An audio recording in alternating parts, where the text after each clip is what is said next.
Hello, I would like to call to order the 1597th meeting of the General Student Senate and the 24th meeting of the 46th session. Notice that this meeting is being broadcast via Zoom and the recording will be publicly available online. I'll now read the land acknowledgements. The University of Maine recognizes that it is located on Marsh Island in the homeland of the Penobscot Nation, where issues of water and territorial rights and encroachment upon sacred sites are ongoing. Penobscot homeland is connected to the other Wabanaki tribal nations, the Passamaquoddy, Maliseet, and Mi'kmaq, through kinship, alliances, and diplomacy. The university also recognizes that the Penobscot Nation and other Wabanaki tribal nations are distinct, sovereign, legal, and political entities with their own powers of self-governance and self-determination. I will declare, please call the roll. Keegan Tripp. Here. Cynthia Shelmerdine. Here. Joshua Bone. Here. Dylan Lehman. Here. Jordan Thompson. Here. Nate Stang. Here. Jason Leclerc. Zoe Stankovitz. Olivia Britton. Excused. Ezra Erica. Here. Lord Sidelko. Here. Kyle Rickard. Excused. Ray Vanderwood. Here. Ezekiel DeLong. Here. Ryan St. Lawrence. Here. Joseph Elliott. Here. Riley St. Pierre. Here. Casper Cowan. Here. Briar Chapin. Here. Kai Whitehead. Here. Elena Dana. Here. Guy Mendy. Here. Isabella Lumbergood. Here. Taylor Kearns. Excused. Christian Nora Gordon. Here.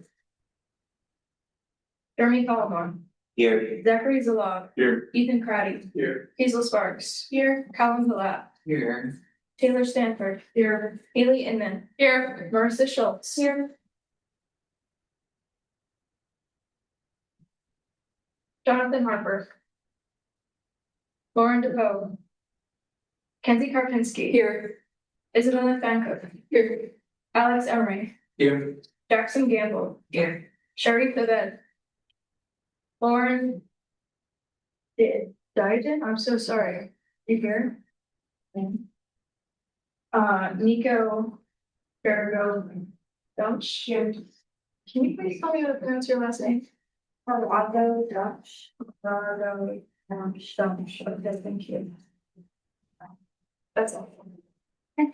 I'm now looking for approval of the 11/04/2025 minutes in this agenda. Senator DeLong. I move to approve the 11/04/2025 minutes in this agenda. Second. Hearing a second, it's the pleasure of the Senate that is adopted. Now moving on to general good and welfare, where any non-member may address the GSS for no more than 5 minutes. Do we have any speakers? Seeing none and nothing under new senators, officer appointments and recognitions, will now move into club maintenance for final recognition starting in History Club. If you could please come up to the podium and give us all a talk about yourself. Hi everyone, I'm not introduce myself as well, but I am the president of History Club. Our meetings have gone pretty well this last few weeks. We were kind of just hovering at that mark, which I know is the minimum, but we just hit 12, and I have heard from a couple other people that they also want to come, so I'm hoping to be around 15 by the end of the semester. We have been doing quite a few things. We have had some professors come and talk to us. We had the chair of the department, Joshua Walton, came and talked to us. And then we've done some trivia nights. We did a game night. We did an ancient language writing night. We did a free trip to Portland for all the members for the 1775 bombardment events. And we're in the midst of planning next semester's Boston trip. So that'll be fun. You guys will be thinking about that at some point too, if I need money. But yeah, I think that's everything. Great. Are there any questions for our speaker? Seeing none, President Tripp. Do you have any events coming up? Oh, thank you. I totally forgot.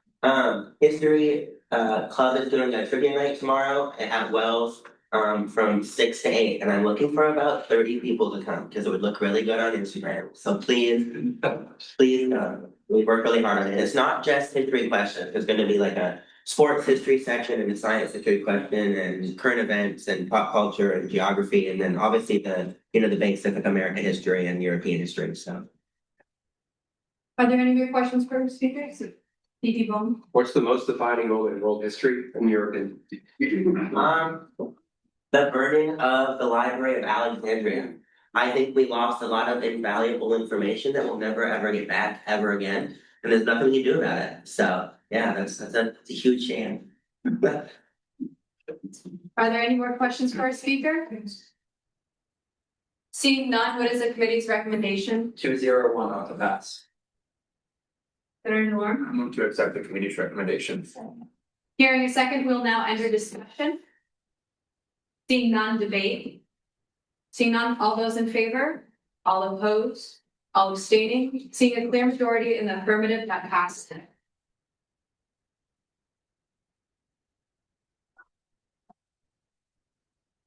Now for final recognition, I'd like to invite up the Mushroom Club.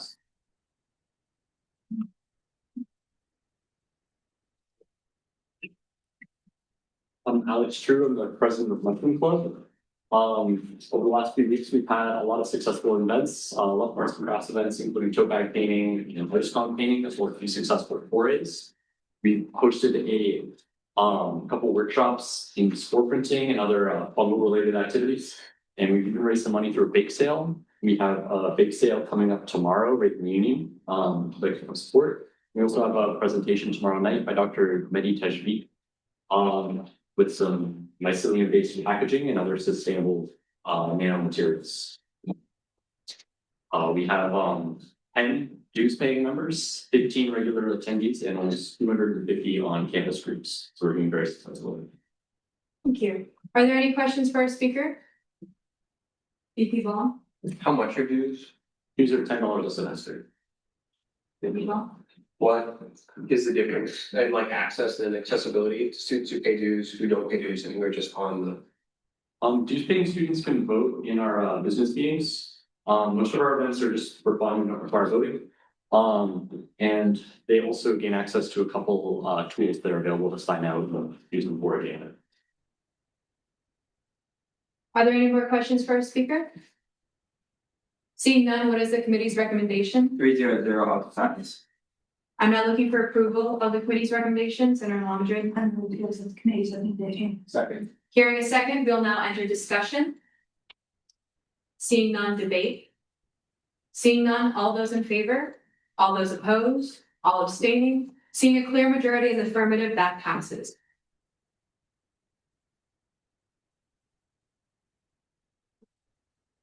And last for final recognition, I'd like to invite up Fashion Club.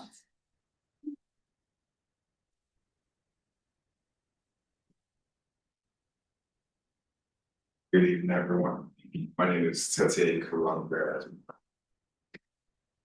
The creative director of the Fashion Club, in charge of the social media part. Yeah, since we've come from the last meeting,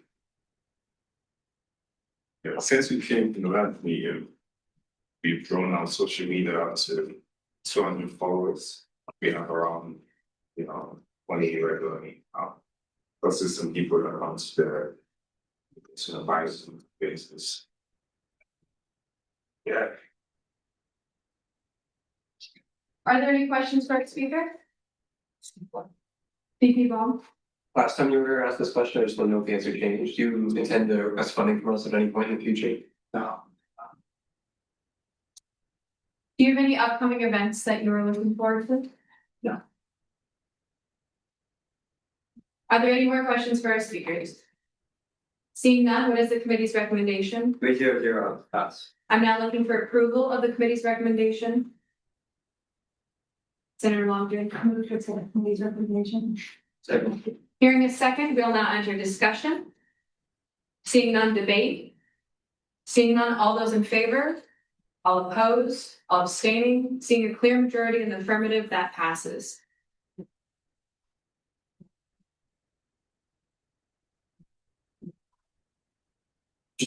Moving on to club presentations, I'd like to invite up the Society of Women Engineers for their national conference follow-up.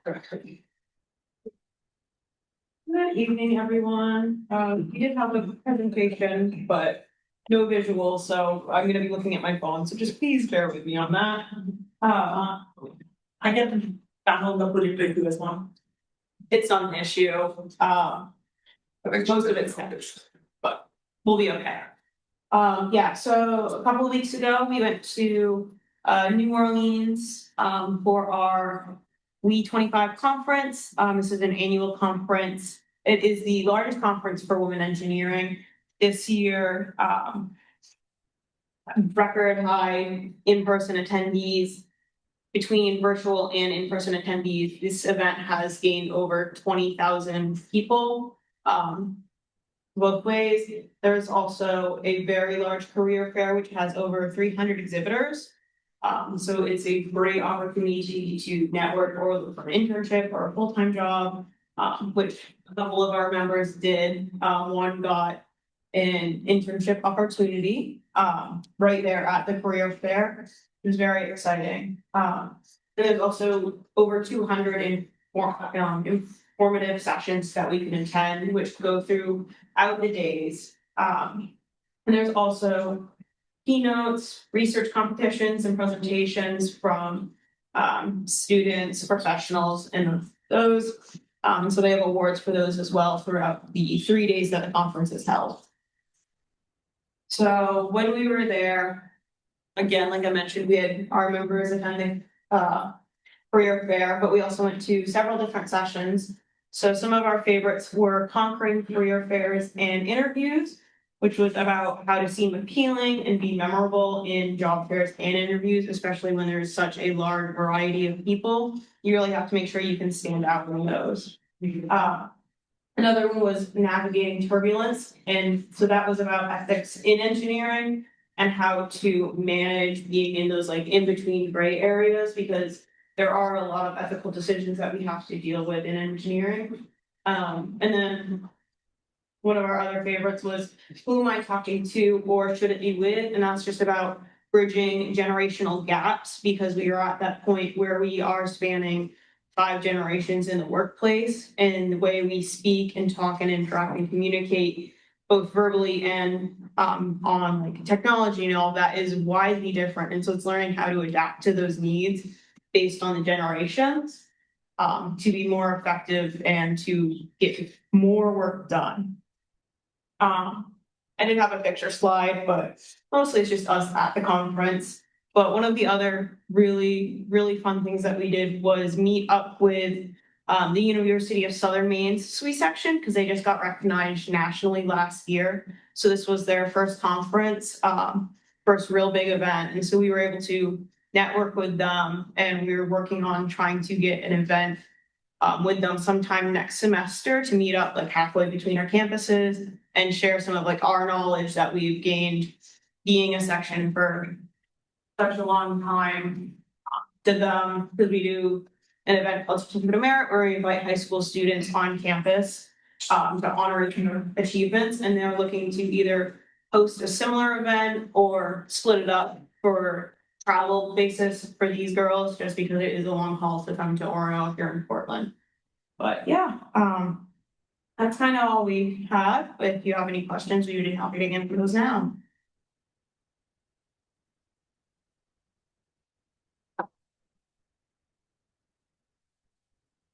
This is Chip. First, I want to say that we do have access to your slideshow all individually, and it was really well done. And I wanted to make sure you know that it did not go to waste. So everybody take a peek at it. It's really cute.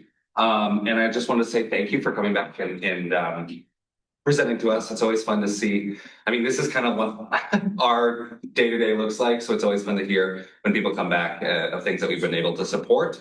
My question for you is, how do you intend, I see, was it just 3 of you who went? Yes. How do you intend to kind of bring this back into the larger group here at UMaine? Yeah, so usually the week or the week after we come back, depending on like where break falls and all that, we present a little bit more in depth about what we did, because we went to more sessions. So we'll present about probably 3 or 4 of the sessions we went to, share that information. But we also have access on, there's an app that we get. A lot of the presentations are on the app. So we've encouraged members to take a look at that, or they have videos of some of the presentations as well. So if they're not a paying SME member yet, we encourage them to at least take a look at the app, and then we can pull that information for them and share that with them. But it's also helping prep the next round of students who are going to go on these trips about kind of how we've done it in the past and kind of what we think is beneficial for them to see as well. Great, thank you. Are there any more questions for our speakers? Well, thank you again for coming here. This was a really great conversation. You put a lot of work into it. Thank you.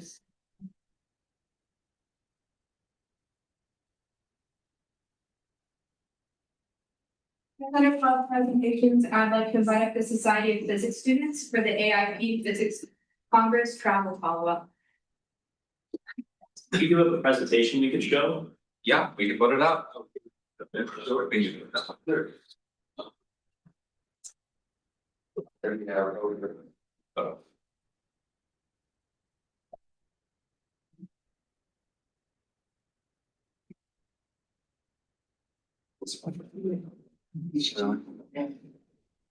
So heavy. That's the problem. Okay, I'll go grab my adapter at those. It's like you can just send it to him, you know, so just forward it to him. Oh, yeah, sure, yeah. Yeah. It's your system. I want to see that. No, that's sweet. That's. Hey, thanks. Awesome. You guys want us up here or over there? You guys will stay there. Okay. Just tell them when to move forward and we'll do it for you. Sounds good. Thank you. Yeah.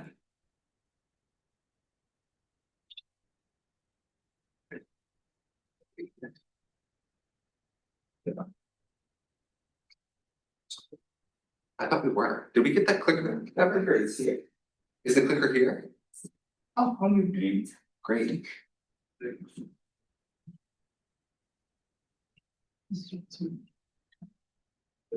Amazing. Amazing.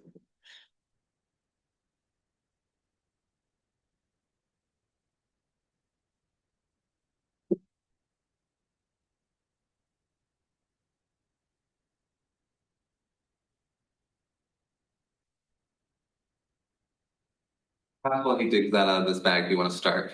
Actually, yeah. So, hi everyone, we're back. Thank you so much for providing us the money for flights and registration to get out to this conference. So we went to Denver, Colorado for SPSCon, which is Society of Physics Students.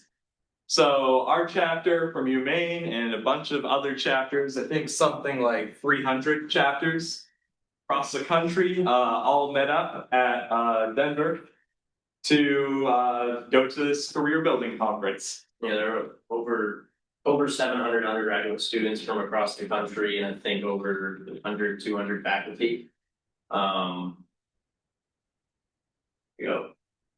So one of the big things that we got out of it was professional development. So obviously a big conference like this is a lot of networking, lots of meeting new people. We had the chance to present, and also a couple of days where we could talk to grad schools and employers. You want to talk about that? Okay, yeah, so they had all sorts of different tables, people from different employers, people from different universities were there to talk and network. So I talked to people, for example, from the Max Planck School of Photonics, which is a network of universities in Germany that work on, you know, the physics of light and photonics engineering. They also, it was really cool, they had a portable lab outside where you could go in and they would perform some experiments, this company that works with fiber optics. And so they had this little experiment where you would blow into a tube and you would see how the gases from your breath would, you know, change the spectroscopy, change the readings of like infrared light you were getting. So it was a lot of just cool opportunities to learn about the kind of research that's going on at a lot of different grad schools, the kind of work that is going on in the world of physics. Yeah. All right, so when we presented, we had 3 people present, Mason, Gavin, who's not here right now, and myself.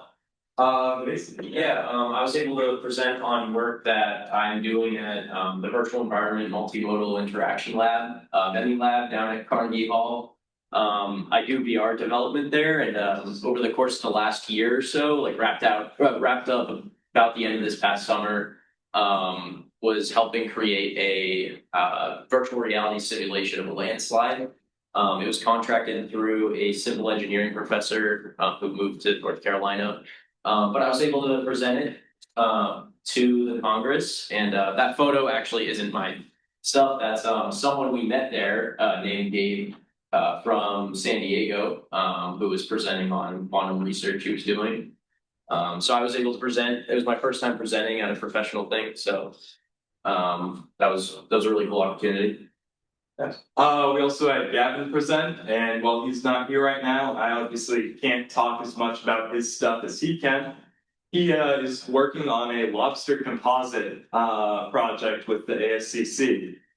He's a Becky engineering physics major, so that's a good research opportunity he's been able to find here and got to share while he was at the conference. And then you can click ahead one. Actually, yeah, there's Gavin, there's him, and here's me, presenting my project. They told me I'd have a TV, they didn't have a TV for me, so I scrambled, got my little iPad out, but just showing off, educational Hertzsprung-Russell diagram game. Hertzsprung-Russell diagram is pretty much just a cool star diagram that astronomers use to classify stars. And the Versant Center wanted Vemi to produce a little mini game that can help teach kids about the diagram. So that's a project I've been working on over the past semester, and I got to show it off here.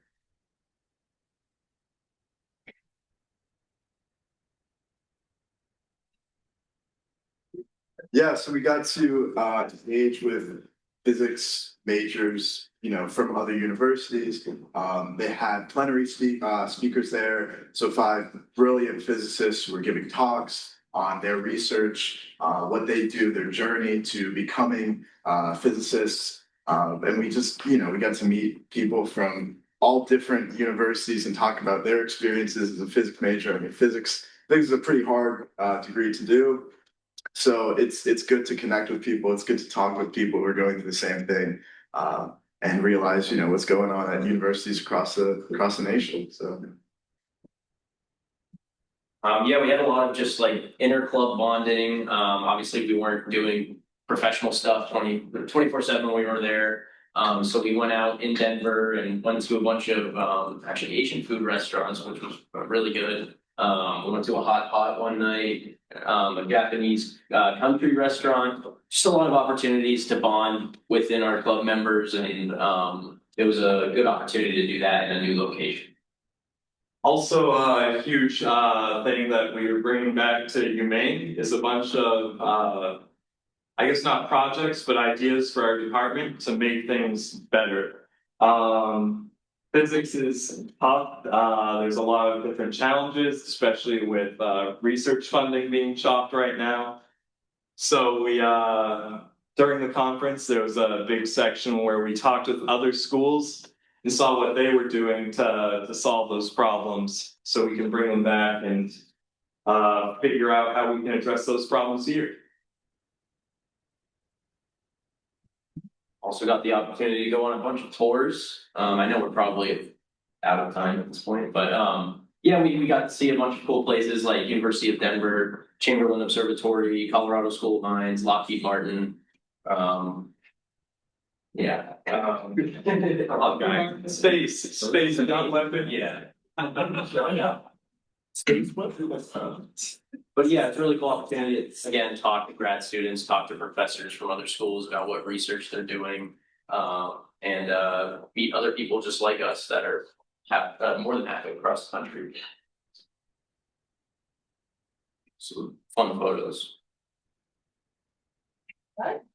Yeah. yeah, Colorado School of Mines, they have a donkey as a mascot. So well, we call it burro. It's the donkey's bag. Yeah, that's all we got. Yeah, thanks for listening. Thank you for attending.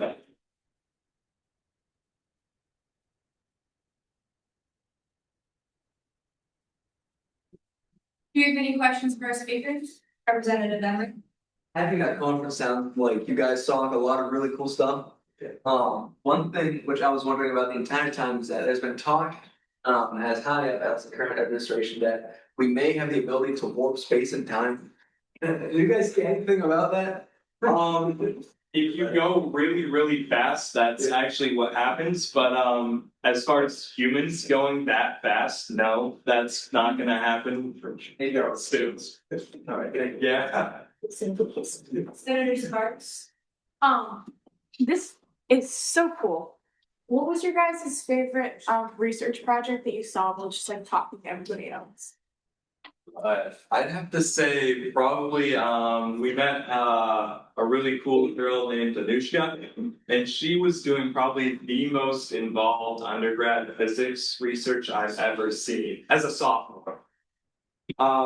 Yeah, so like the department didn't have any didn't help her at all. She did it like all on her own. She was doing gravitational wave research.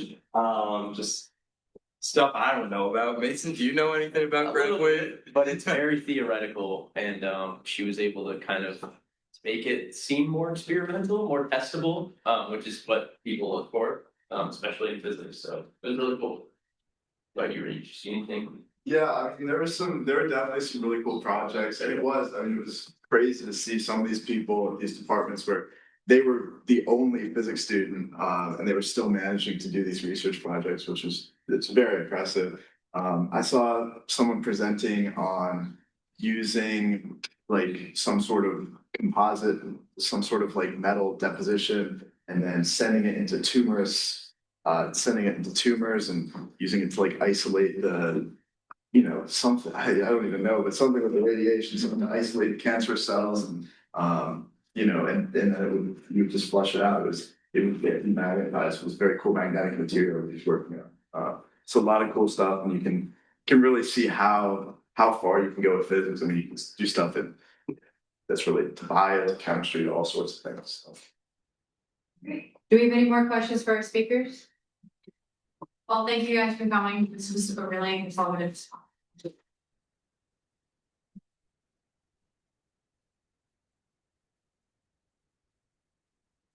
Now for the clubs and the guest speakers who are here today, feel free to exit. You do not have to stay for the rest of the meeting. You can, but you feel free to leave.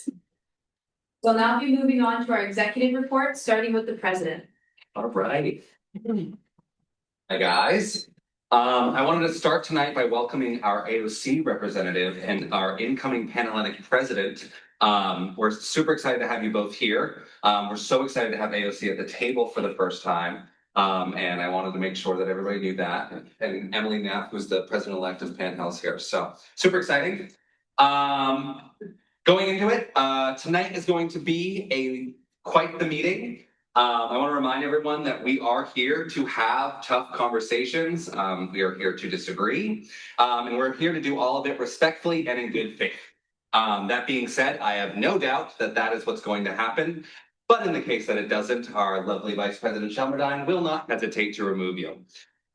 Moving on, much to say, but I also want to say that I so much prefer this setup for the Senate. I do think that we could squeeze everyone around this and we could figure it out, but I feel like everyone turning in and talking to each other is so much better. And I can see actually all of your faces instead of the back of some of your heads, or, the backs of some of the side conversations. So I think it's a good thing.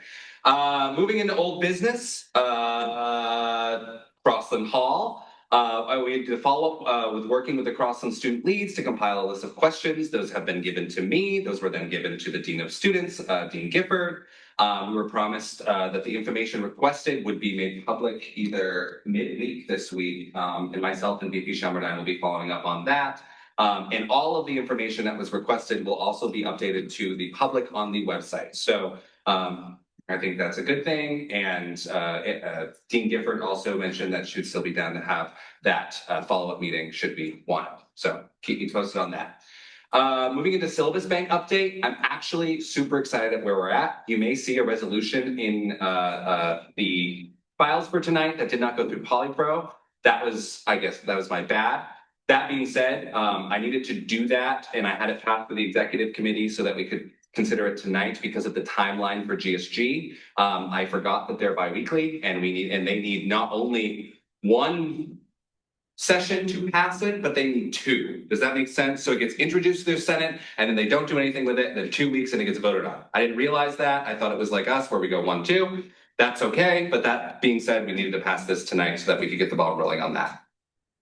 I also am continuing to work with the Faculty Senate. And again, all of this feels really positive. I had a follow-up conversation today during our senior admin meeting with Provost Paquette, who once again reiterated his office's support for exploring this. We are, I know I keep saying this, but we are every week closer to seeing this through. And I expect to see resolutions passed through our Senate, hopefully tonight, GSG in a few weeks, and then finally the Faculty Senate, hopefully before the end of the semester, if not first thing next semester. I really do think that at least my administration, before I go, we'll get to see the beginning steps of that implementation process. Going into new business, regular meetings with the MEC Maine campus editor-in-chief, Obi Casperson.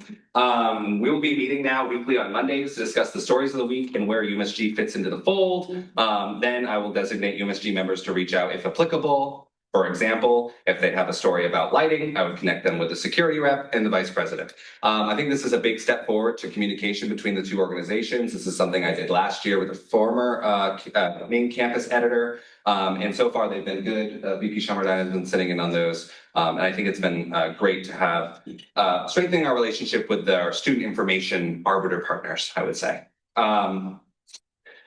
Next, I have submitted I have given a proposal to the GSG executives regarding expanding our legal services to graduate students. I can drop that proposal in the chat if you want to look at it. I think this is a big deal. This has been proposed several times over the years, but never gone through. And this would be kind of a pro bono service where they would put money towards us, and then they would get those billable hours until that runs out and we would do it again.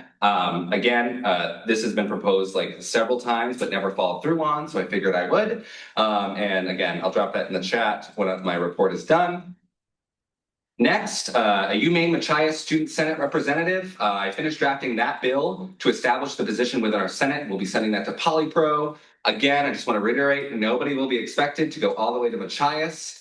Okay, that was the few questions I got about that. That's not how this is going to work. I spoke with their president, Joey Ferguson, and he essentially will designate somebody on their executive team since their Senate has slightly less capacity than ours, and it'll look like a one-on-one meeting regularly to kind of share back and forth what's going on. So look forward to that in Polypro. I won't be able to make it, but I wrote it, and Air Sparks will be able to kind of articulate that. But I'm really excited about that, and I hope to see that kind of established by the end of the year.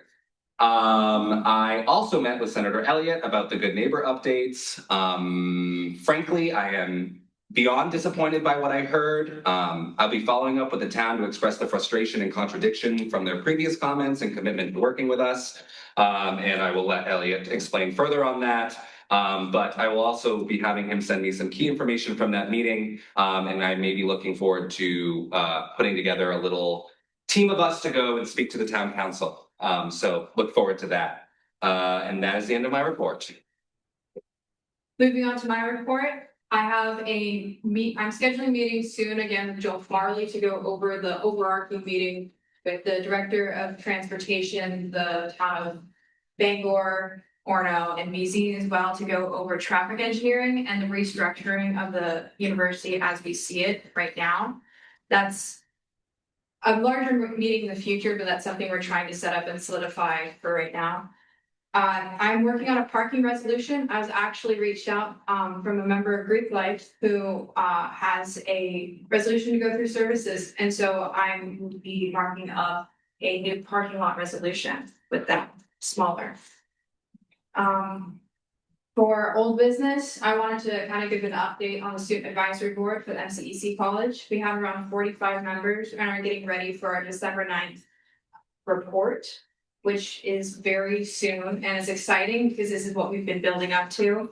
I'm finalizing our updates to our bylaws and I'm writing new resolutions regarding terms and positions. We were recently given around $1,000 from the dean's office for a general budget, but I'm looking forward to what we can do with student government as well in collaboration in the future because I'm going forward with our recognition through that as well. I have to finalize something like a treasurer and what we would do with that position. I'm proud of the evolution of the student advisory board. It's taken instead of just a band of students going towards a report, but it's turned more into an evolution of student advocacy, not only within the MCEC, but how it can look through other colleges. The SAB is navigating breaking down the silos in engineering, but I think this can help serve to how we can do it elsewhere. And that was also echoed in the meeting we had with the president earlier, where she was mentioning the work that we're doing, the SAB, and how she is excited to see how it can be replicated elsewhere. And that I'm very excited about. I've put a lot of time and effort into this, and I'm so excited to be able to eventually branch out to your other colleges, because for the majority of the senators here who are not in MCEC, you might not see the benefit, the value in what the MCEC college is doing right now, but it is truly something that I see lasting a very long time. Next on Crosland, more information as mentioned will be coming out hopefully Wednesday-ish regarding the unanswered questions. And so I have a meeting already set up with our Representative Emery and Senator St. Pierre to create a resolution centered around the communication on Crosland Hall.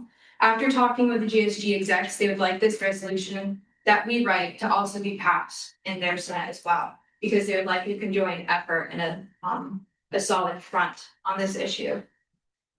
Next, I also have a new project that I'm working on for engineering ambassadors. I've been asked by Taylor Ward, who's the Director of Engagement and Outreach of the MCEC, to create the bylaws and infrastructure for an engineering ambassador program. The students select would be the college's representatives and would be chosen to give talks and tours for both for investors and educators on top of new students. And this would also be a paid position. Originally, they were looking into how this can be incorporated into the student advisory board. That simply cannot be rewritten into our bylaws. This is a much bigger thing that has already existed on this campus before, but has failed in the past, and they're looking to make it larger. Lastly, I've worked very hard on our Beat UNH t-shirt design. I hand drew it myself, and so we're now just in the final processes of that. It took me a couple hours over a couple weeks, and I apologize for the length it's taking me to get the designs done, but I'm excited for you guys to see them.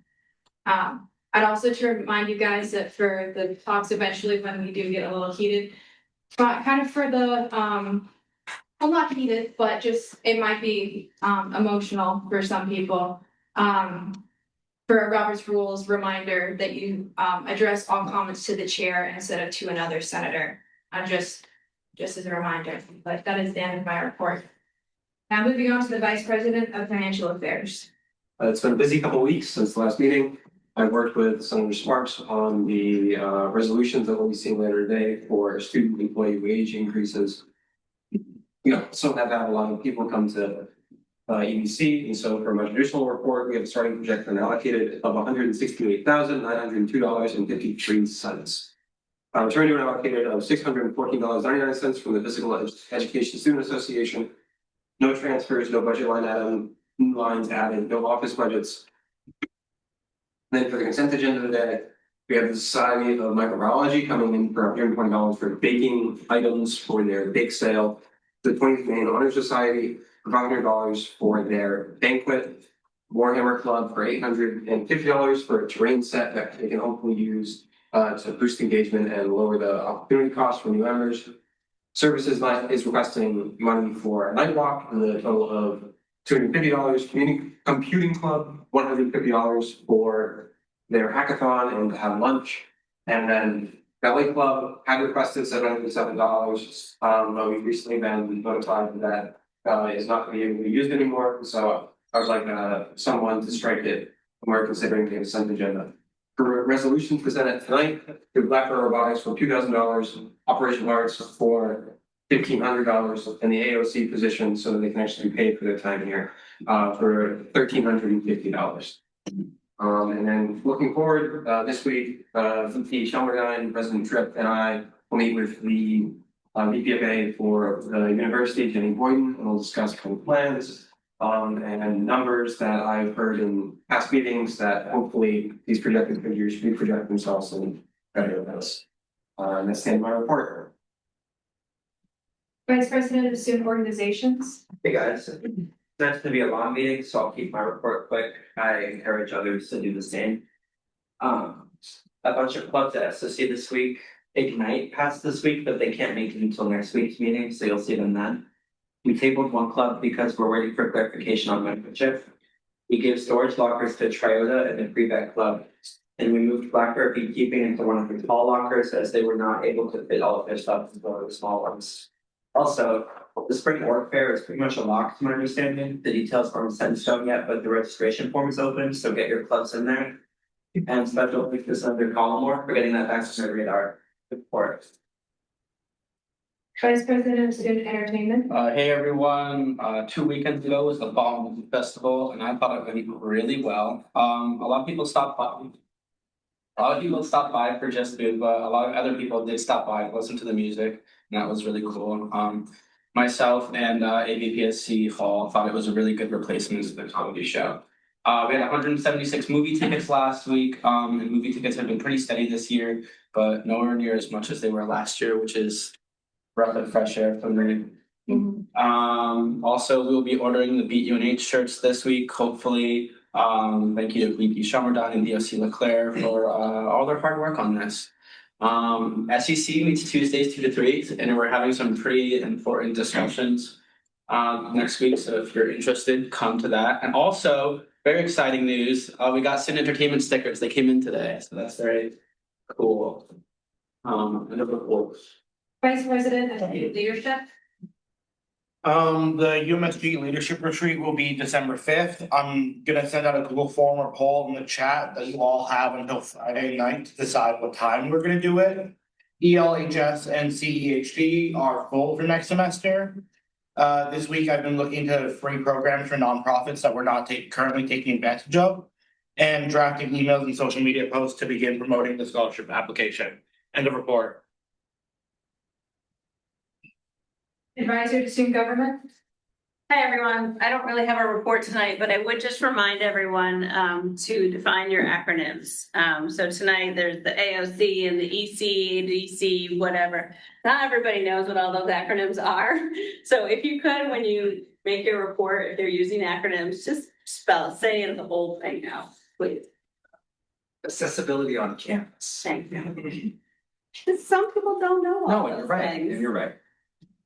Are there any questions for our speakers? Because I forgot something in my report, and I think this is a fun exercise of getting to kind of let you know a little bit of what my job looks like behind the scenes, even the scenes that you don't get to see. I would say 4 weeks ago, commencement looked as if it was not going to be on campus. They were going to move it back to Cross Insurance Center.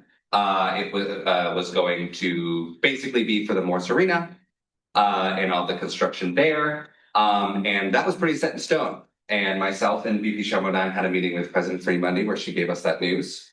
And we expressed some discontent with that and had a very tough conversation about looking at changing the question from why can't we to how could we? I am pleased to announce, as you have all seen, that commencement will be on campus again. And I wanted to kind of point that out because that was something I was working on for a long time behind the scenes that I wasn't allowed to talk about.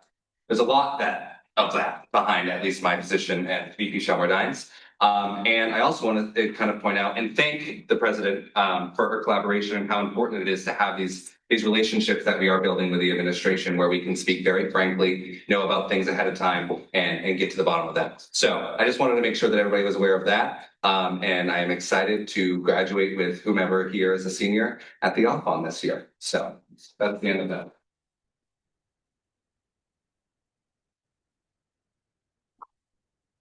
I also forgot something in my report. Great. On Friday, I have this semester's first presidential space committee meeting. And we'll be going over this year more in general about what the university plans to do for its capital plans. And so I will have probably a lengthy report next week to explain the content of that meeting to you all.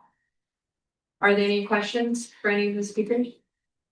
Seeing none, we'll move on to periodic reports, starting with the faculty senate student representative.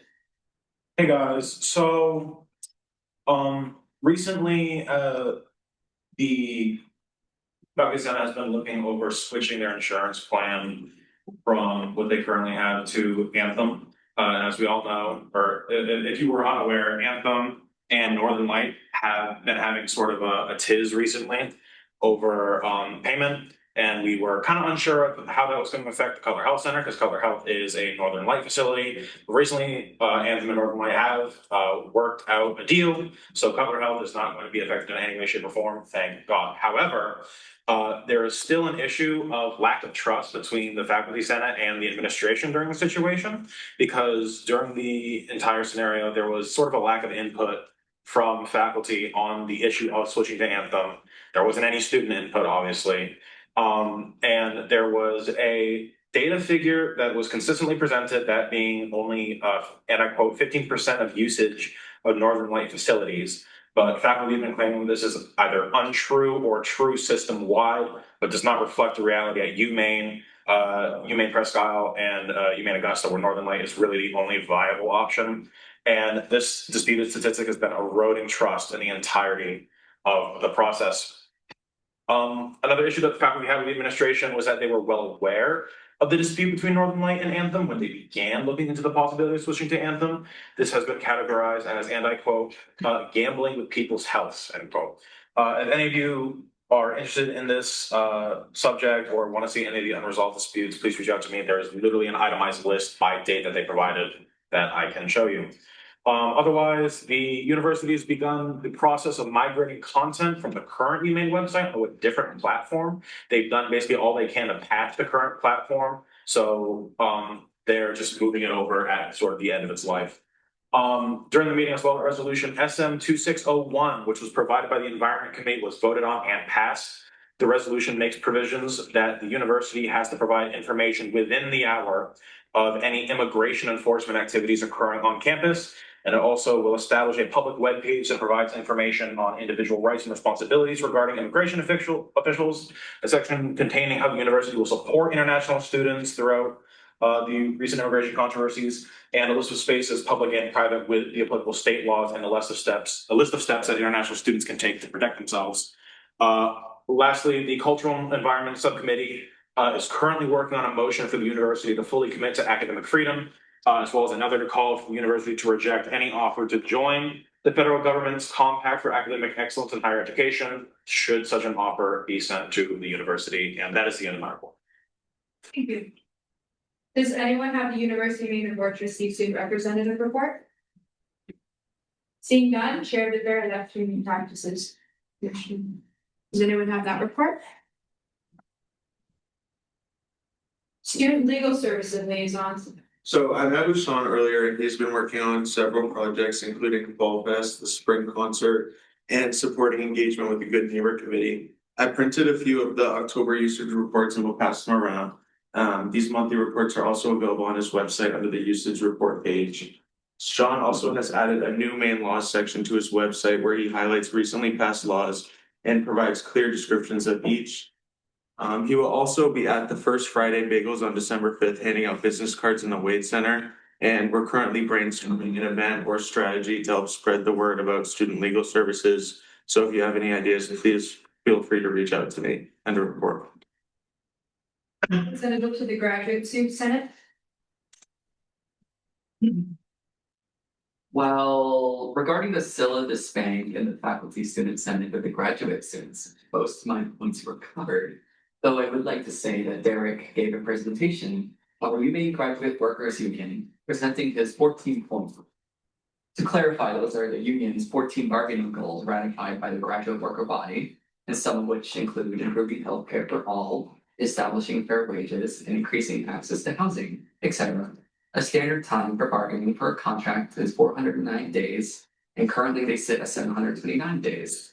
I would like to present the notion of this to you all in the room and encourage you to support the UMaine Graduate Workers Union, their ongoing goals. And the report part. Orono Town Council liaison. I apologize to VP Thompson in advance, it's not a particular report. Again, a little bit with what I know about across the hall from the town, keeping in mind that I am not involved in the conversation with the university, so I'm not sure that was like from that end, but. On November 4th, the university submitted an application for a demolition permit for Crossland Hall. The permit would have been implemented between December 15th and January 9th. Based on previous statements, the town is not interested in denying the application. However, the application has since been rescinded by the university. Supposedly, they are waiting to submit another application until after the next Board of Trustees meeting. The rescinded application contains maps showing the scale of new parking infrastructure. Having counted the parking spaces and subtracting the spaces that already exist in that footprint, the net increase in parking spaces from this project would be 62 spaces. I know that was a number that was disputed. So that's the number I counted on their map. On the Good Neighbor Committee. Good Neighbor Committee met last Thursday to review noise complaint data and considered the recommendations we made on September 16th. Since August 18th, 30 noise complaints have been made. Out of the 30 complaints, only 15 were determined to be in violation of the ordinance. Out of the 15 violations, 8 resulted in warnings and 7 resulted in fines. All fines issued were for incidents far later than 10 p.m. 6 of those fines amounted to $600 due to being past 10 p.m. One fine amounted to $1,200 due to being a second offense. None of the incidents were classified as disorderly too, which is given when an incident occurs with more than 20 people present and results in a doubled fine. The police chief stated that multiple of these incidents likely could have been classified as disorderly too, but the chief and town manager decided to issue disorderly 1 violations with a lower penalty. The committee was generally receptive to some of the recommendations. The desire to put a cap on the doubling fines was nearly universal among the people on the committee. Until a cap is put in place, the town manager has stated they are unlikely to issue a fine above $2,400. The possibility of reinstituting warnings for first-time violations was discussed. Currently, the decision to issue a warning is at the discretion of the police chief and town manager, who meet after any incident occurs and they decide if they're going to issue a violation. They're choosing to give out warnings frequently, but they are not required to do so. The possibility of making the quiet hours 11 p.m. to 7 a.m. was discussed. Police chief was opposed to having a different set of quiet hours on the weekend for enforcement reasons. Just communication, I suppose. There was some agreement that defining disorderly 2 by the number of people present is not the ideal solution for determining whether a more severe fine should be given. The committee may be receptive to changing this in the future. My primary concern going forward is the timeline for any changes occurring. The next meeting of the Good Neighbor Committee will be held in March or April of 2026. And another meeting will be held in June. During last week's meeting, it was disclosed that no recommendations would be made to the Orono Town Council for changes until the June meeting.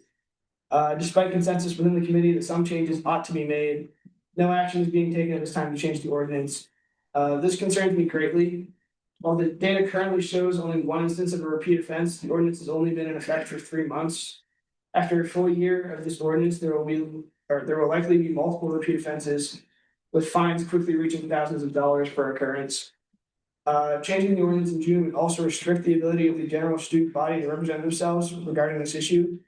Regardless of the ability of student representatives to attend during the summer, it is unacceptable that, again, the vast majority of the student population will be unable to attend meetings finalizing changes to an ordinance that disproportionately affects students. I have brought my concerns with this timeline to the attention of Councilor Demerit, who chairs this committee. He has agreed to bring some action items to the committee during the spring meeting so the council can vote on changes before the end of the semester. These items would include the most important issues that the committee members have already expressed their support for. While I believe that this is a step in the right direction, I am not convinced the committee will be able to adequately consider acting on most of the recommendations with the limited amount of meeting time scheduled. I will come to you in the near future with a statement for your approval regarding the actions of the committee so far and steps we would like to see them take to ensure this issue is resolved in a timely manner. While I understand the frustrations expressed by students regarding this particular issue, I encourage restraint in our response as we proceed.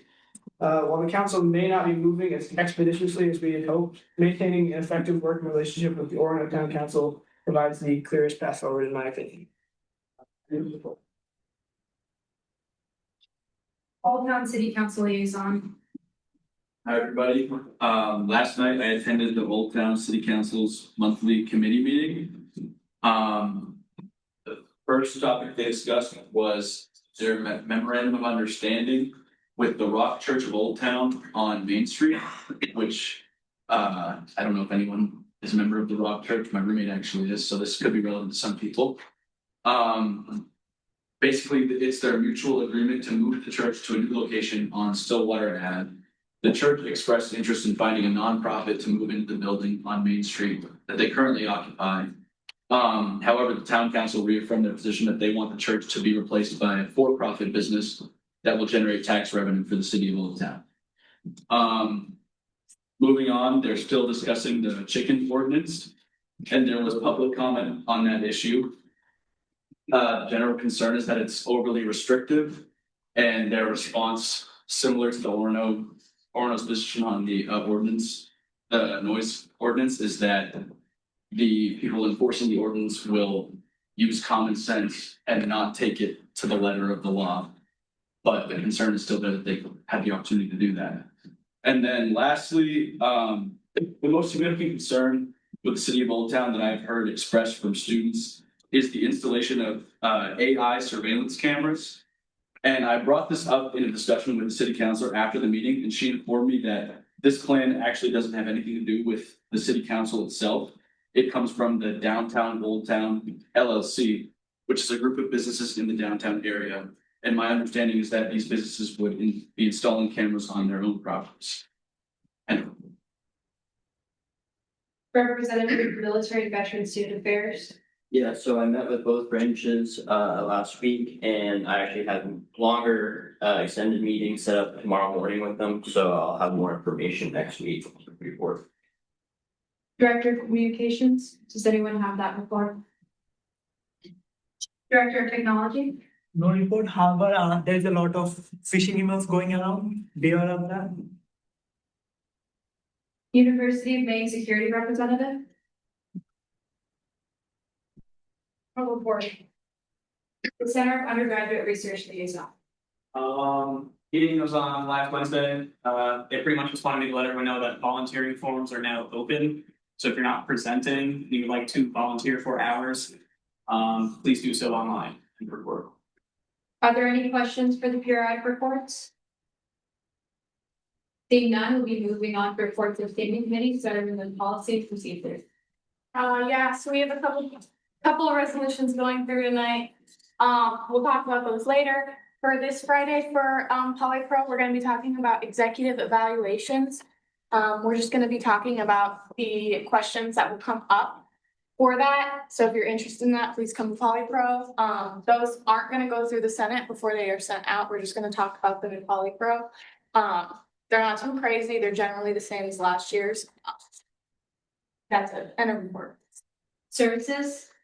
Hello everyone, very busy week ahead of services. Tomorrow from 6 to 8 p.m. is the night walk. We'll go around and try to locate accessible issues on campus so they can be properly addressed. Food and drinks will be provided, so if any of you are interested, show up to Folklore Library Steps tomorrow night. We will be tabling tomorrow as well for both the night walk and the bus program. Thanksgiving winter break are right around the corner, so hopefully students who require bus transportation back home can get some assistance, especially with ticket prices increasing more and more towards the holidays.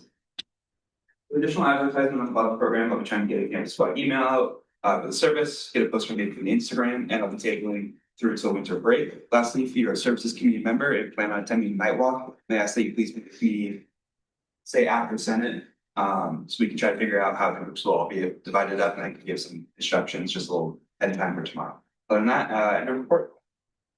Does anyone have the report for academic affairs? Okay. Are there any questions for the standing committees? Seeing none, we'll be moving on to reports of special committees, starting with holistic health and wellness committee. So this past week, we participated in Swell's Health and Science Casino. There was a rousing success with over 100 students in attendance. I want to especially thank Senator Sparks and Inman for volunteering their time, as well as the DFL Fang for running our mocktail table. The Student Services Use Survey is now live on the Instagram. So next week in committee, we're going to start reviewing those responses and seeing what more we can do to inform our student body of the different services on campus.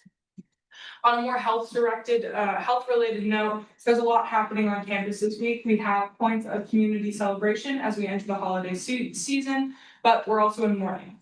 This Thursday is Transgender Day of Remembrance, and days like that can be especially impactful for our student body. There's a lot of political unrest and unease as many of our current political topics touch on students' personal identity matters. No matter which side you lean on or how you're feeling on these matters, I simply encourage you to be kind to yourselves and to others, and to remember it's okay to step out of uncomfortable conversations when you need to make space for yourself. End of report. Food and dining fairs, does anyone have that report? Undergraduate student symposium, No report. voter involvement in education committee, Hi, everyone. I think it's been a little bit of a slower period with the committee since there was some issues with meeting times. But we were able to hand out all of the different tasks for the voter skills section of the website that we are working on since political science came back to us about that. So hopefully we will have that all done before the end of the semester. End of report. are there any questions for the special committees? Senator DeLorme? Yeah, this is for Senator Cowan. What, do you know what the response rate is so far on that survey? The last time I checked was like Friday or Monday, one of the days. It was like 5 responses, including the test one I had President Trump do, so. But I'm hoping there'll be more when I look again. Any more questions? Senator Hallmark? I also forgot to say during the next section, I do have a quick update on SAB. I know it says vacant, but yeah. Okay. Are there any more questions? Seeing none, we'll be moving on to the representative board reports. Starting with SAB. Yeah, so I just put it in Jordan's calendar for Friday, but we scheduled a meeting to meet with him about the new structure of the board. Me, another student, and our advisor have been meeting every week and are meeting again next week and on Friday to finish settling down all the bylaws and everything. I think it's a really good structure. I know it's hard to, hear that from the person writing said structure, but I do think it's really good. And I think it represents kind of what they're looking for, as well as gets input from other groups outside of the Honors College. So I'm really excited to give that to you all, but I just wanted to give you an update that that'll be happening before the end of the semester, and hopefully the bylaws will be done by the end of the week by the time we meet with. Interfraternity Council. Applications for the new exec have been open for the past 2 weeks. They're all have been cut off since last Friday. There's only been one application for the president position, and I'll make sure that he is here to introduce himself at the next Senate meeting. I don't want to announce him now just because we haven't exactly finalized everything yet, but he will be here. The rest of the exec positions will be voted on and finalized by the end of this week. Will be voted on tomorrow at our meeting. The Greek Gala and inductions will all happen on the December 3rd. End report. Panhellenic Council. Last weekend, we held a very successful DEI event called Diversity. The Panhellenic DEI chair, Adri, led a presentation on the importance of DEI, highlighting how each of us can contribute to creating a more welcoming and supportive environment. All incoming chapter exec boards attended, as well as a few other sisters from each chapter.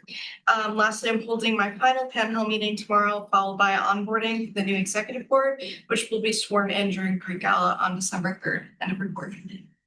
Student Athletic Advisory Council. Senator report. Senior Class Council.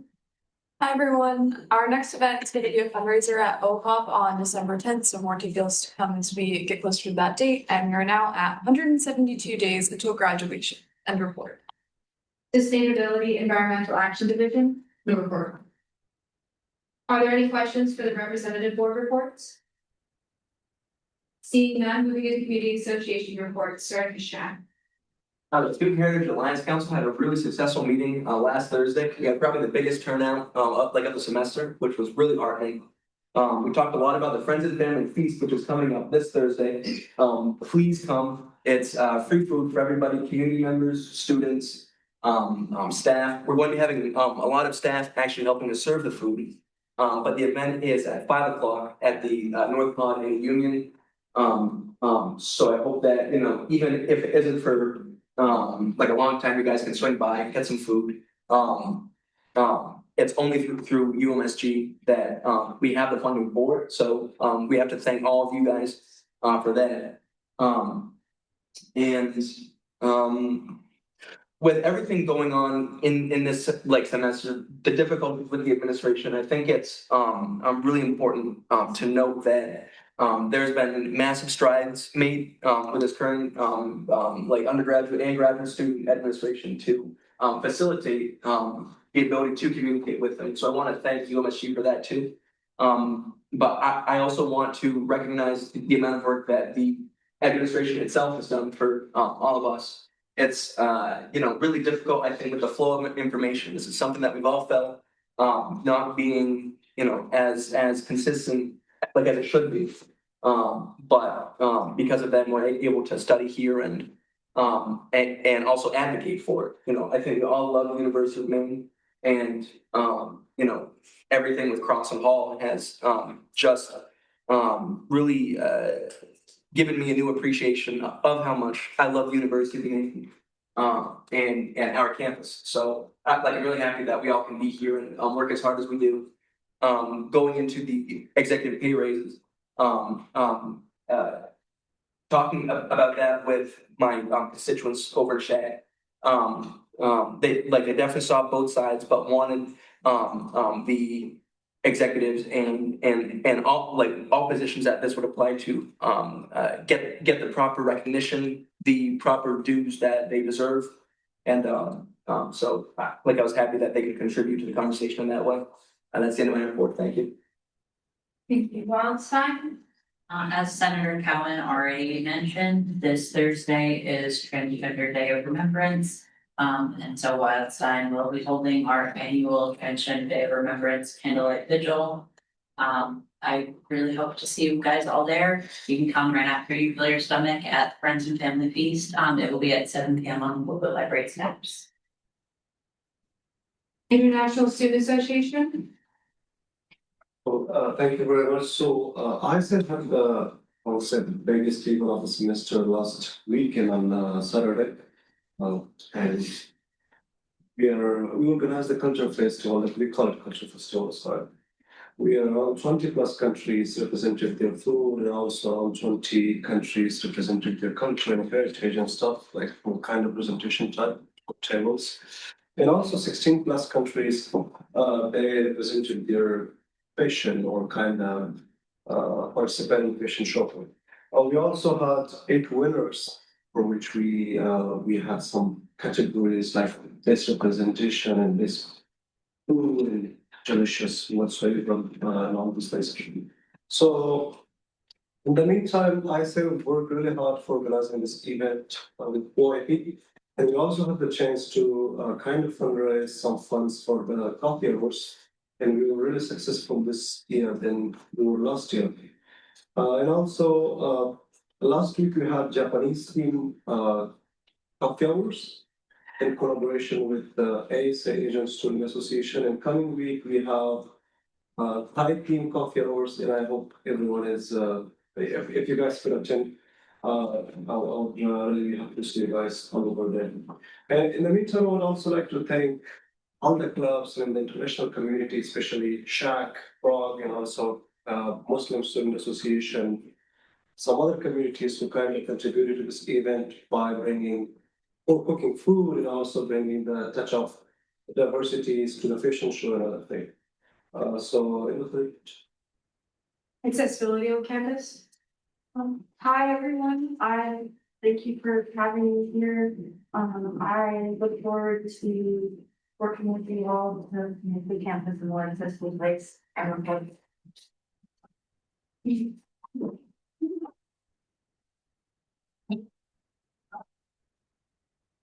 Do you have any questions for our association reports? Actually, I have a question for our SHAC representative. In the past, UMSG has been offered volunteering at the Friends of Family Feast. Is that something that is needed this year? Yeah, that's something which I should have mentioned. We have opportunities to volunteer. You guys can help us set up the event. That's at 3:00 when we go in there. The actual event runs from 5 to 7. So we have a lot of staff volunteering now, including Dean Gifford. But we have a lot of really kind staff members there. And then we're really going to need help picking up. That's going to be from 7 to 8 o'clock. We have a sign up sheet, so if you are interested in this, just come and let me know and we can get you on there and we'll see if we can have a great time together. Thank you for the question. Are there any other questions? Seeing none, if it's the pleasure of the Senate, we will be now moving into our 5-minute recess, reconvening at 7:15. I'm now looking for approval of the consent agenda. No. You're gonna approve it, we're gonna go to second, and then she's going to say, is it the pleasure of the Senate? And that is when you will make your objection. Or carry. That's great. Wow. Objection should be. Senator Blumer. I move to approve the consent agenda. Second. Hearing a second, is it the pleasure of the Senate? Objection. Practicing. I move to consider ballet clubs separately from the consent agenda. Do I hear a second? Second. Hearing a second, we'll now enter discussion on moving ballet club separate with the consent agenda. Any discussion? These people.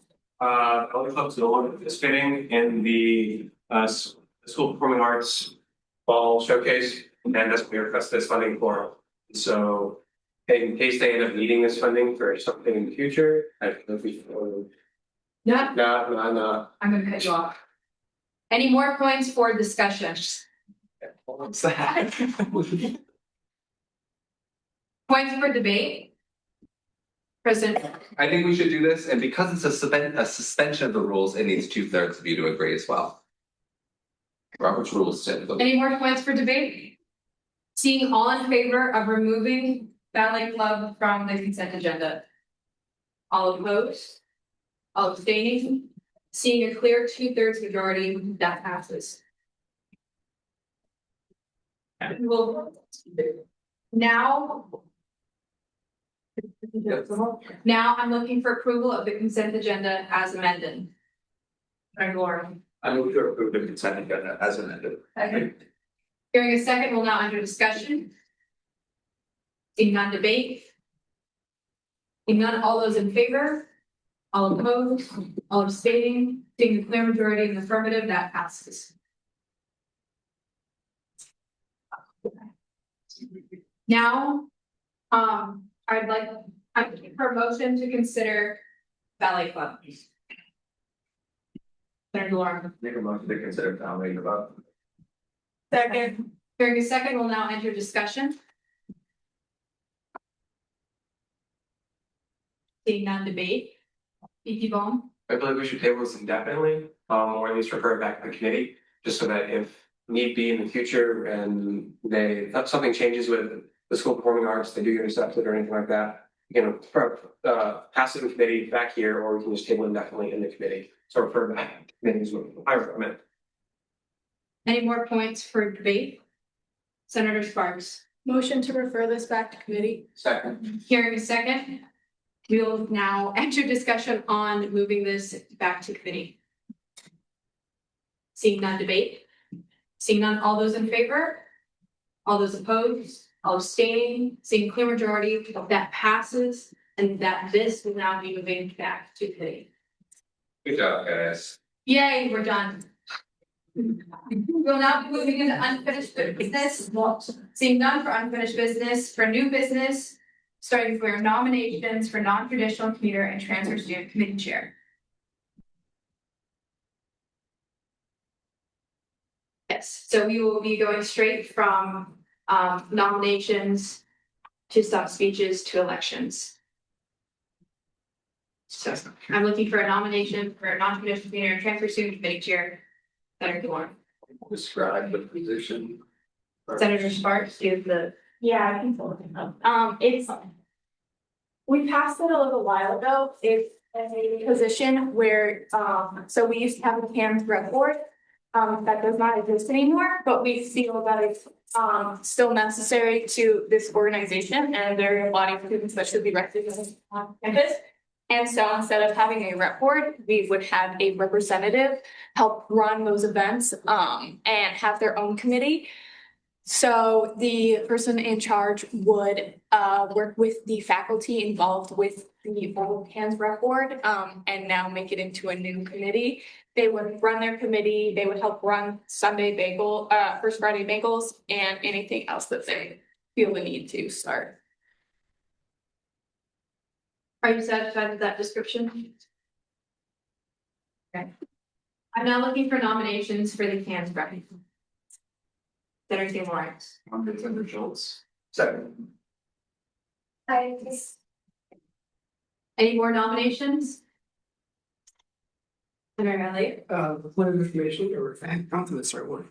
Anyway, are we allowed to nominate reps or is it just senators? Reps can be nominated because it is a special committee. Senator Elliott. I nominate Alex Emery. Thank you. I respectfully decline. Thank you. Are there any more nominations for the Kansas representative? Or seeing none, congratulations.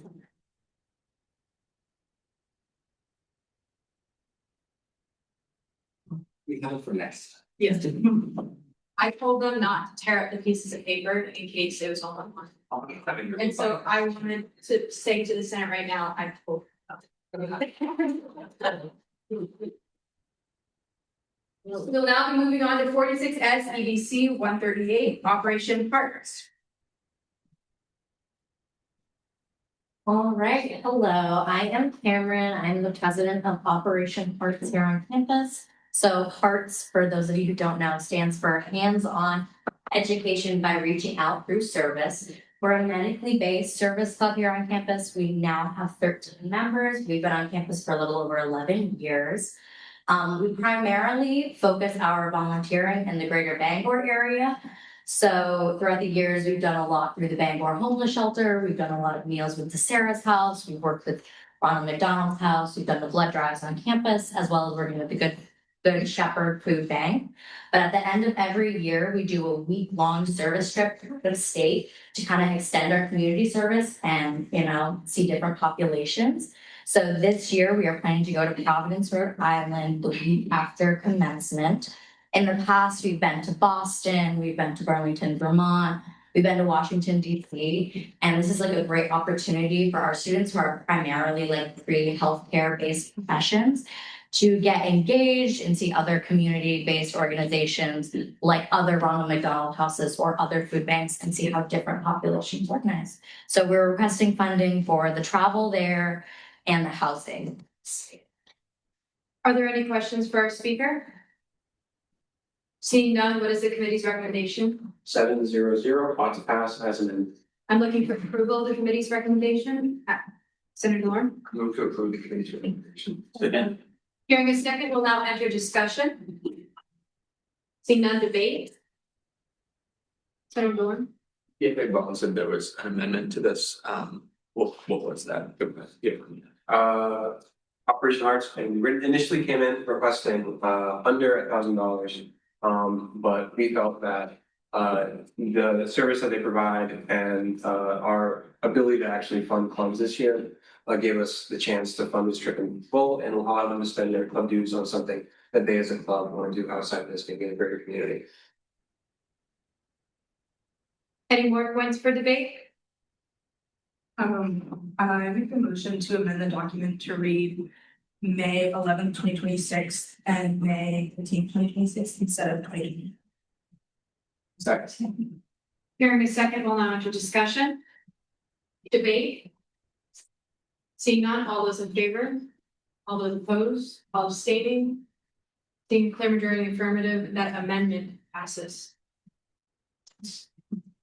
Thompson. I would also like to ask a senator to amend the title to read Operation Hearts Service Trip, because currently it reads payroll for AOC, and that is not correct. This was being for AOC. Instead of that. Senator Sparks. I move to amend the document to change the title from payroll for accessibility on campus representative, to, Operation Hearts. Second. Hearing a second, we'll now enter discussion. Seeing none, debate. Seeing none, all those in favor of the amendment? All those opposed? All abstaining? Seeing a clear majority in the affirmative, that amendment passes. Now, is there any new points for debate as amended? BP Ball. Sorry, there's a lot of resolutions this week. This was on the last and I was gonna be tired. Any more points for debate? Seeing none, all those in favor of the motion as amended? All those opposed? All abstaining? Seeing a clear majority in the affirmative, that passes as amended.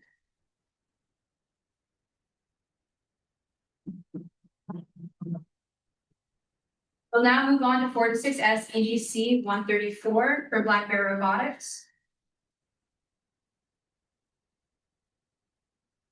Hello everyone, I'm Karan, I'm the president of Black Bear Robotics.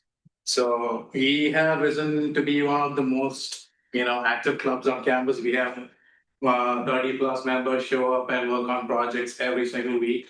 And we currently are working on 2 projects. One is an international Mars rover challenge that's like a new challenge that we are participating in. And the second one is called VEX-U, which we have been participating since this club has been founded.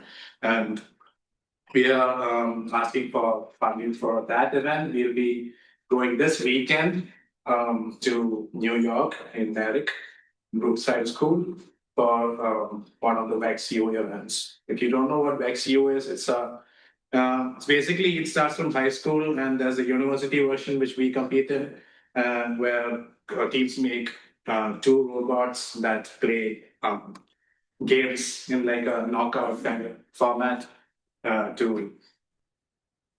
that's how it is. Just make robots and play games, and it changes every year. So yeah, so we have been asking funding for like state and planting a van. Are there any questions for our speaker? Seeing none, what is the committee's recommendation? 700 ought to pass as amended. I'm now looking for approval of the committee's recommendation. Senator DeLorme. I move to approve the committee's recommendation. Hearing a second, we'll now enter discussion. Seeing none, debate. Seeing none, all those in favor? All opposed? All abstaining? Seeing a clear majority in the affirmative, that passes.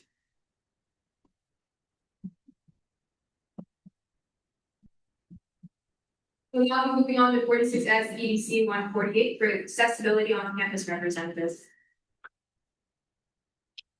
I'll present this. I'll present it from here. It's pretty quick. We did this earlier with the seat position. We're just allocating funds from our allocated so that we actually pay the representatives that fill this position. This is just the remainder that'll get this position through the rest of this semester and through next. Are there any questions for the speaker? Seeing none, what is the committee's recommendation? 601 pass. Senator DeLorme. I move to approve the committee's recommendation. Okay. Hearing a second, we'll now enter discussion. Seeing none, debate. Seeing none, all those in favor? All opposed? All abstaining? In clear majority of the affirmative, that passes.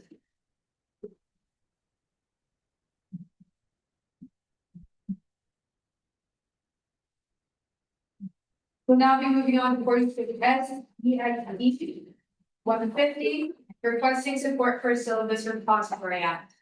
All right, we're gonna get this one on the screen because it's an important one. I mean, they're all important, but this is a long time coming one, I guess, rather.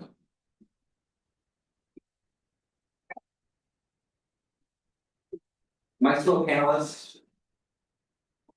Join Alvin. Okay.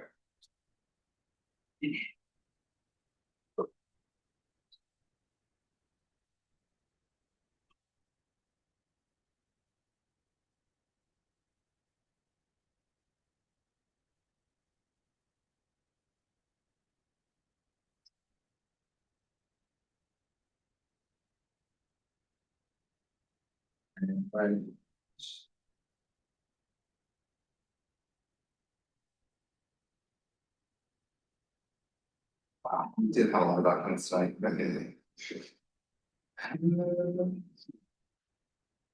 Share. All right. Hi, guys. This is exactly what it's titled. This is requesting support for a syllabus repository act. I'm gonna read down through it and then I'll give a little bit of commentary afterward and then we'll open discussion. An act to urge UMSG's campus leadership partners to support the establishment of a syllabus repository.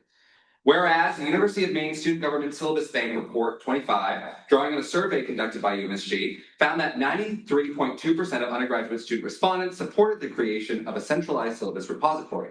Students reported that outdated and overly brief catalog descriptions often led to misaligned expectations, contributing to decisions to drop or withdraw from courses. And whereas a syllabus repository is a secure, university-maintained platform that provides students, faculty, and advisors access to recent and past course syllabi, including key information on assignments, learning objectives, and instructional approaches, thereby offering a more accurate and comprehensive resource than brief catalog descriptions alone. And whereas, as outlined in the Syllabus Bank report, peer institutions such as the University of Georgia, the University of Connecticut, and the University of Arkansas have implemented syllabus banks, and their success in nearly every case hinged on clear institutional policy, sustained administrative partnership, and widespread participation.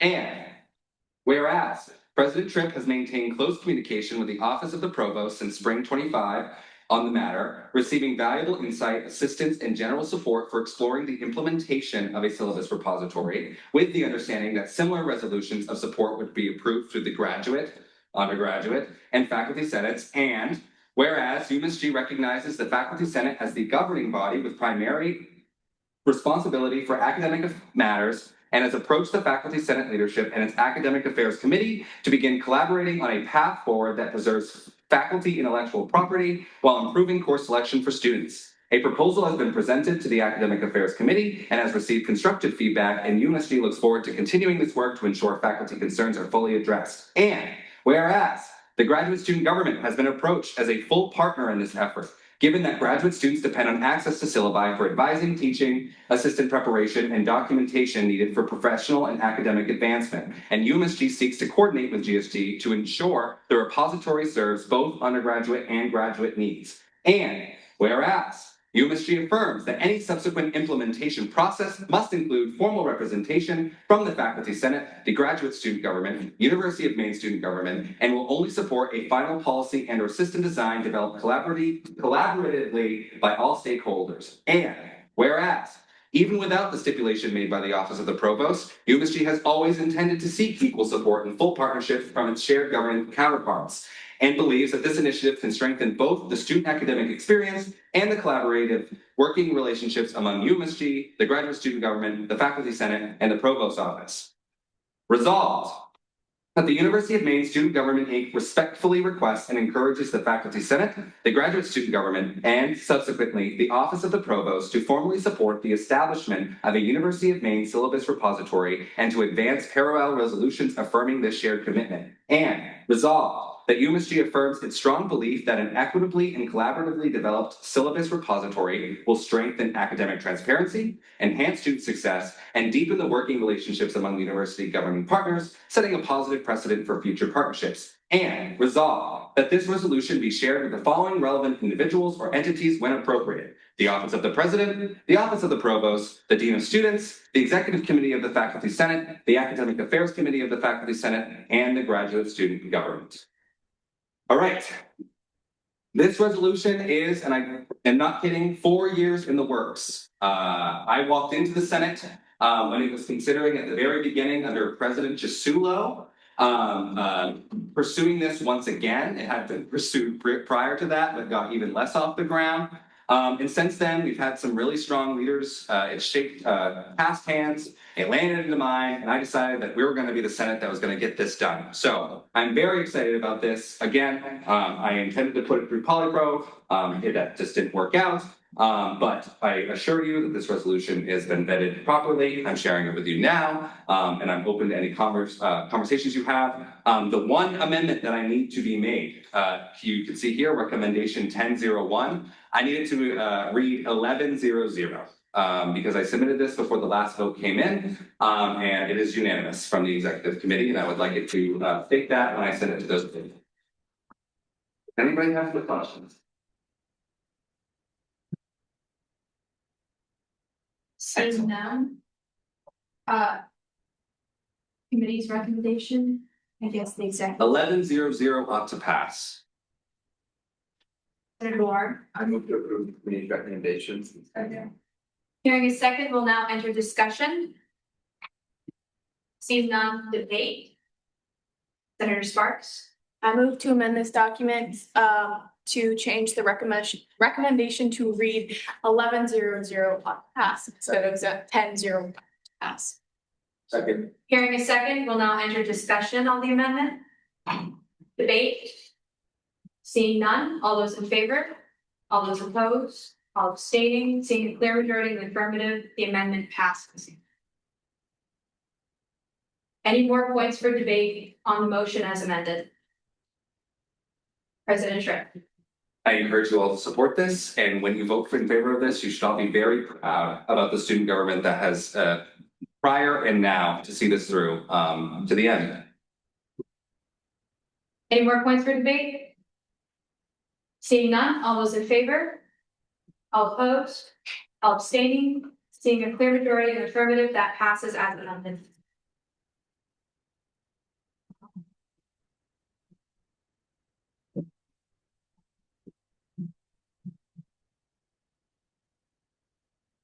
We'll now be moving on to 46S POL 151 for 2025 meal funding payments. Hello, everyone. So the first resolution we have for tonight is a change to the financial policies. Right now, when we are funding food for all students on campus, we have a cap at $12.50 for each meal per student. This resolution would change that cap to $20. This original number was set in 2021 or 2022. And it was based off of the average meal that you could get at the various end. That is very different now. And so we chose $20 as a number in the EDC committee because we felt that it was a good number and it's also the average cost of a meal at Wells. This would allow us to go up to $20. This is not requiring us to give everyone $20 of food. And so it's still under like the jurisdiction of the committee to decide how much money to actually give. This just gives us more leeway and allows us to give more money to different clubs on campus when they're requesting funds. Do we have any questions? Seeing none, what is the committee's recommendation? 900 ought to pass. I'm now looking for approval of the committee's recommendation. Senator Longwood. I'm going to accept the committee's recommendation. Hearing a second, we'll now enter discussion. President Trent. I wrote the previous bill that lifted it from, I think it was $10 or like $10.15. I don't know if you remember, Pam. But it was, I wrote that bill alongside VPFA Allen 4 years ago. That's it, with my discussion. Back. Any more points for discussion? Because this is amendable financial policies, it's a 2/3. It requires a 2/3 majority. Any more points for discussion? Seeing none, debate. Seeing none, all those in favor? All those opposed? All abstaining? Seeing a clear 2/3 majority, that passes.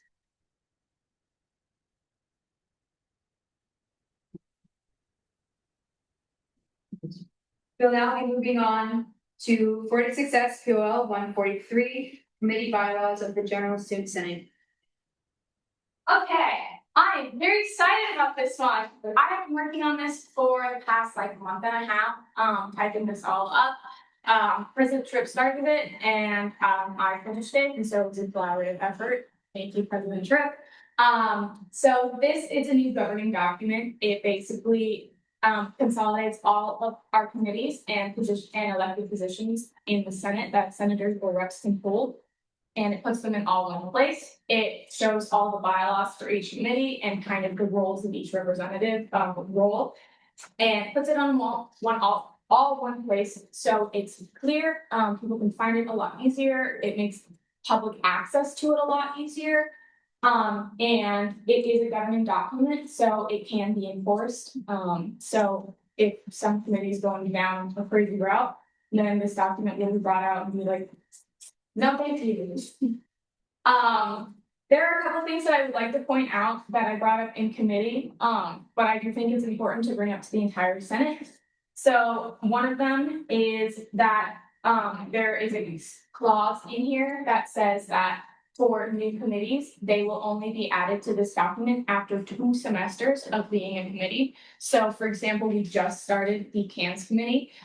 So a year from now is when it would be added to this document. If because that would require it to be renewed twice, at least once, depending on when the committee starts.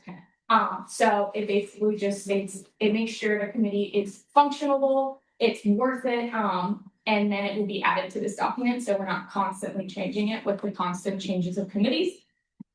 Another one I would like to point out is there is a clause at the very end for amending this document. Our executive administrator, I gave some leeway to change this document without having to be explicitly asked, and he can change, or they, if executive administrator changes down the future, but right now it's a he. So they can change in these ways and in only these ways. So currently it reads, this document shall automatically be updated by the executive administrator in the following manner unless stated otherwise. Removals of committees from this document following disbandment through the General Student Senate. Changes in name and acronym. This extends to changing the title and all references of the previous title in this document. This does not include changing the content of the bylaws. Updating this document to reflect the most recent founding resolution. So this is for special committees. They have to be renewed once a year. And so this would allow our executive administrator to go in and change that policy number to be the most recent one, because sometimes the bylaws will change in those.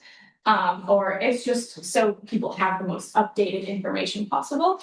And then maintaining alphabetical order throughout this document, so it's easy to read and people can find a committee when they're looking for it.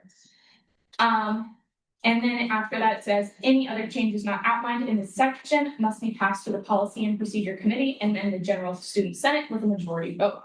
So that's how this document will be amended.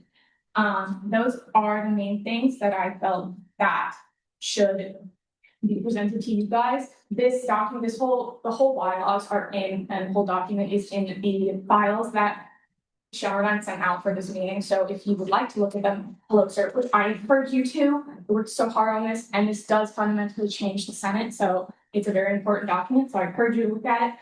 But if you want to, it is sent in the files for today's meeting. Are there any questions? If a special committee becomes a standing committee, does that is it 2-year or 2-semester counter? Does that restart? No, so standing committees don't need to be reviewed and renewed. They're permanent committees until decided otherwise. A committee will become a standing committee after they are a special committee for a little while. So at that time, they're already established and they don't need to be renewed and revised. So no, it'll immediately just get moved up into the standing committee section and adjusted. But when it is moved up to a standing committee, there needs to be a resolution to do so. And so that would, in the resolution, it would have like a reformatted version of the document. So the resolution to change a special committee to a standing committee would also include language to update this document? Yes. Okay. Are there any more questions? Seeing none, what is the committee's recommendation? Committee's recommendation is. All right, 17 passes.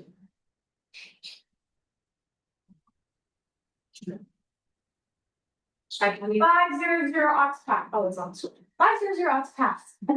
I'm now looking for approval of the committee's recommendation. Senator Moore. Recommendation. Hearing a second, we'll now enter discussion. Seeing none, debate.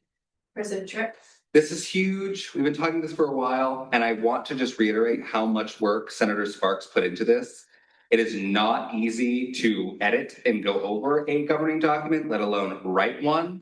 This one was an even larger undertaking, having to go in and find all of the resolutions and or write other ones to destroy committees and rebuild them so that we could get it into this. So I guess my debate is that we should do this and that Senator Sparks rocks. Senator Sparks. Sorry, totally forgot to mention that. That reminded me, all of the bylaws for each committee came from a resolution, except for the policy and procedure one, because that was enacted in the standing rules. And then all of the representatives and liaisonships could not find any of the resolutions for that, so those descriptions were written by me, but they were vetted by my committee and went over them, so, and hopefully people looked at them.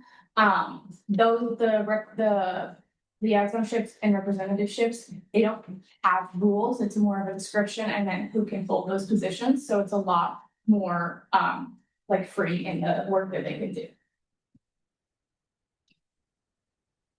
Anything? What is the voting threshold to adopt a new governing document? It's just, I believe it's just 50% because it's its first existence. It's nothing special. Any more points for debate? Seeing none, all those in favor? All those opposed? All abstaining? Seeing clear majority in the affirmative, that passes.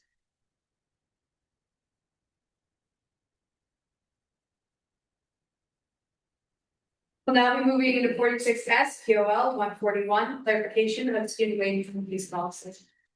Okay, so this is in hiring policies. As we've been talking about executive wages increase, we've been going through governing documents, trying to find clauses that attach to those things. And while we were going through those, we found these lines that did not make very much sense. And so this is a clarification for that. So originally these documents said that no student employee salaries shall be adjusted to the consumer price index.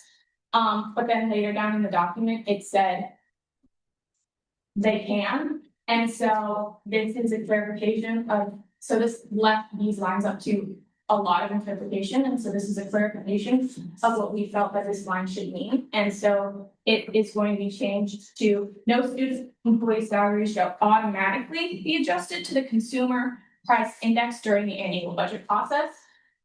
So for those who don't know, our employees of the student of UMSG, so Sean, Pam, and BJ, they get their wages automatically increased by the consumer price index every year. This would make it so that is not the case for the student workers in UMSG and require a discussion like we've been doing for the past couple weeks if we are to adjust their pay. So it's just another check in our checks and balances.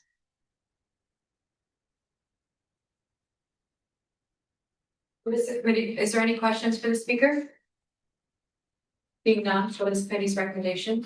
500 ought to pass. I'm now looking for approval of the committee's recommendation. There's Peter. Hearing second, we'll now have discussion. Seeing none, debate. Seeing none, all those in favor? All those opposed? All abstaining? Seeing clear majority is affirmative, that passes.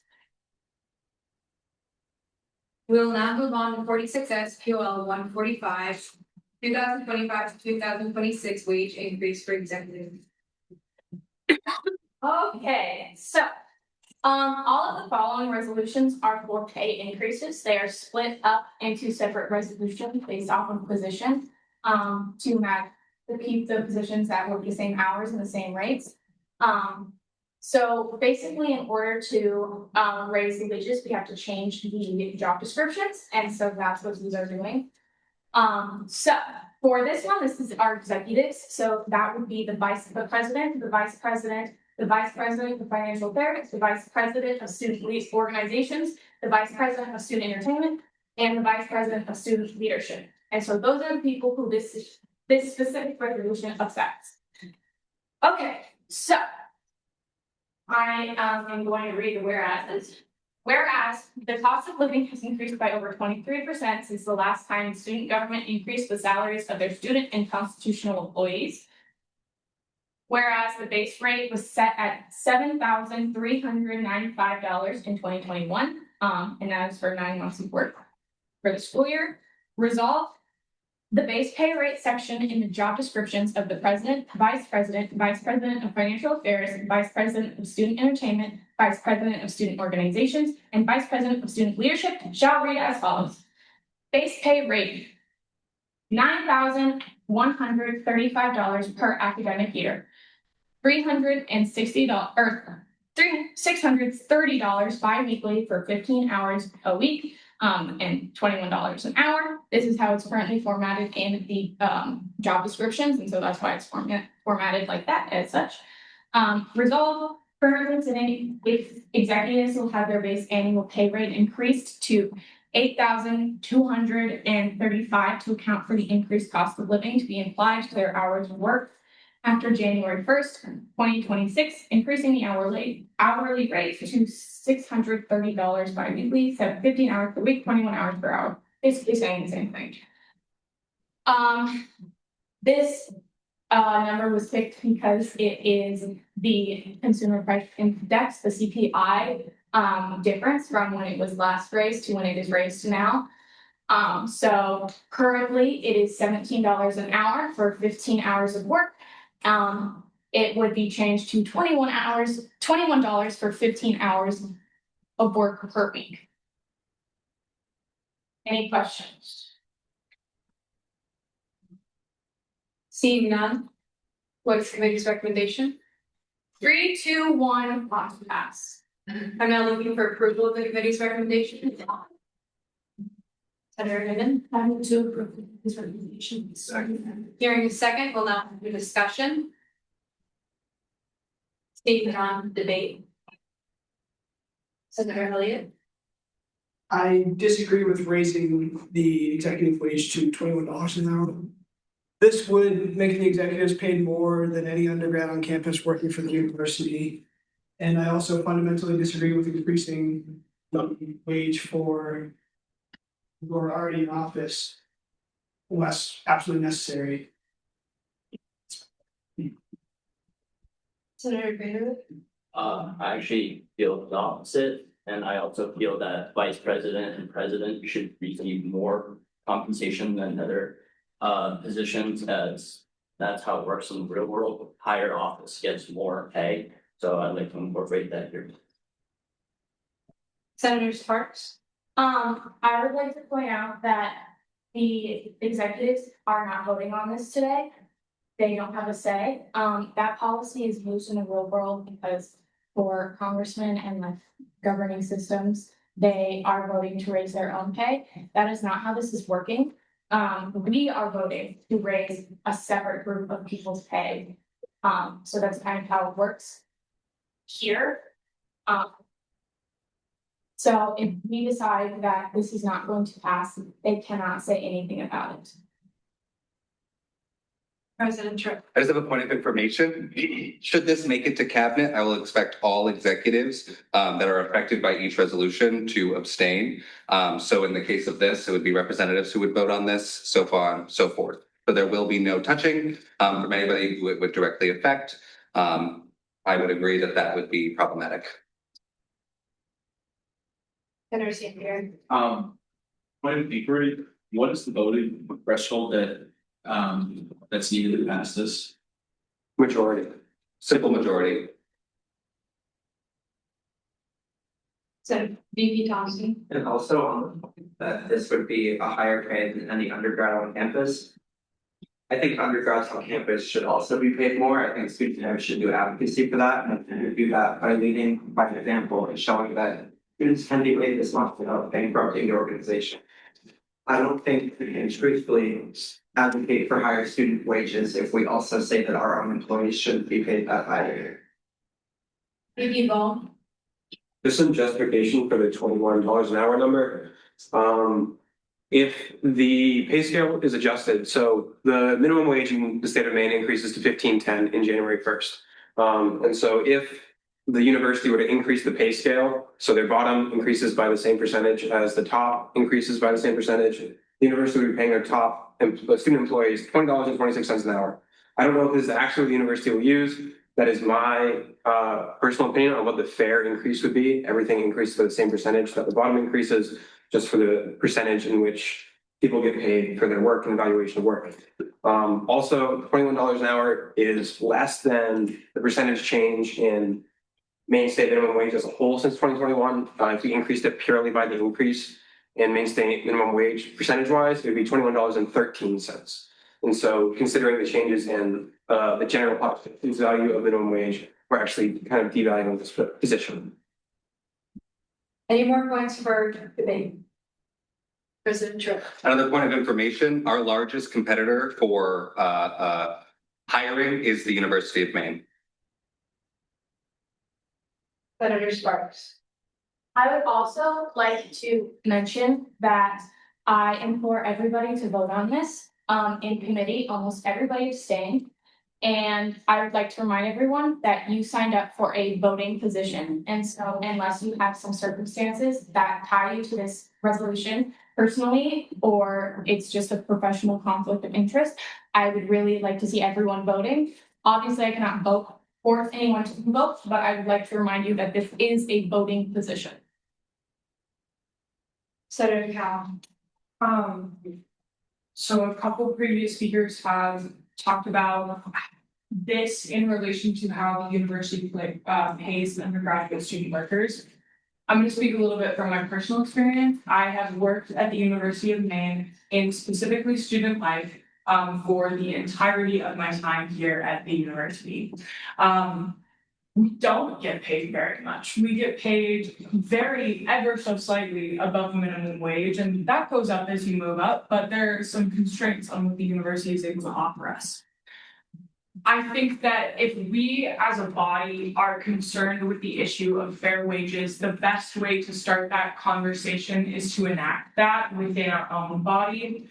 We have the control, we have the capability to provide a competitive wage, to provide a wage that will actually provide for our workers. In this case, our executive officers are people who we have either elected or hired into these positions. We want them to be able to afford their lives while still completing this job to the expectations in which we're set. And I think the only way to justify that across the board is to start with us. So if we want fair pay for everyone on this campus, or we want fair pay for everyone in the world, that has to start somewhere, and we should be starting here.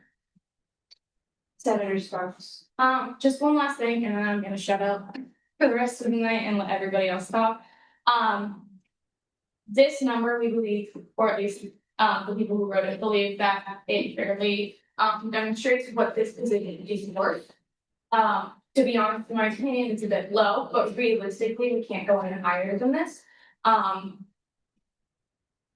If you do not believe, based off of job descriptions alone, this job is worth $21 an hour. If you do not believe that the executives are working hard enough to earn the $21 an hour, that is what this Senate is for. We are a check on all of the executives. If you do not believe that they are doing their work, then that is a conversation you either have with Vice President Shelmerdine or President Tripp or the president at that point in time, or executive evaluations that are coming up, or you bring it up to the Senate itself. We are the supervisors of all of the executives. This document, this change is the supervisors changing the rate of pay for their employees. So we have control over almost everything that UMSG does. And so I would like to remind everyone that even though we changed this rate, the power is still in our hands as a Senate. President Tripp. Point of information, regardless of how this shakes out, I will be bringing up student wages increases and the details behind it, with VP Boyden, when we meet on Friday. Any viewpoints for debate? VP Thompson? I also just want to talk a little bit about what each role does, so I think that might be a little bit misunderstood. The president and the vice president, they do everything you see them do, which is already a lot, but they do so much behind the scenes. They're meeting with administration every week and they're bringing up issues every time. The VPFA manages $1 million budget. The vice president of student entertainment puts on $300,000 concerts every year, free for students. I oversee the entire board recognition for the university. And the vice president of student leadership manages our scholarships, all of our recruitment, and he works very closely with marketing. We all do such important things for this organization, and I would like the pay to reflect that value. Any viewpoints for debate? Senator Elliott? After just having increased the student activity fee for the benefit of the general student body, I don't think this will be perceived as leadership. I think this will be perceived as corruption or a money grab, at least by the majority of the people who voted against the student activity fee in the first place. Yeah. VP Bone? Madam Chair, we have a member of the general student body in the audience. Are we allowed to address them for any consideration of this? Literally no. Senator Palmer? Well, I mean, I'm in agreement about the outcome, I think, somewhat with some of the other members here. I don't think that the main issue is student perception. Obviously, I think that should always factor into decisions we do because they're the people that, allow us to do this and fund us. But I don't think that's the main concern in this overall. I do think, it's true that are we board of directors? Yes. Yeah, board of directors over all of this, so I think it's kind of up to us to decide. And I don't think it's an overall like not thinking that executives do the work that they're doing, because clearly we all see it every single day, or Tuesday or whatever, however much time people put in.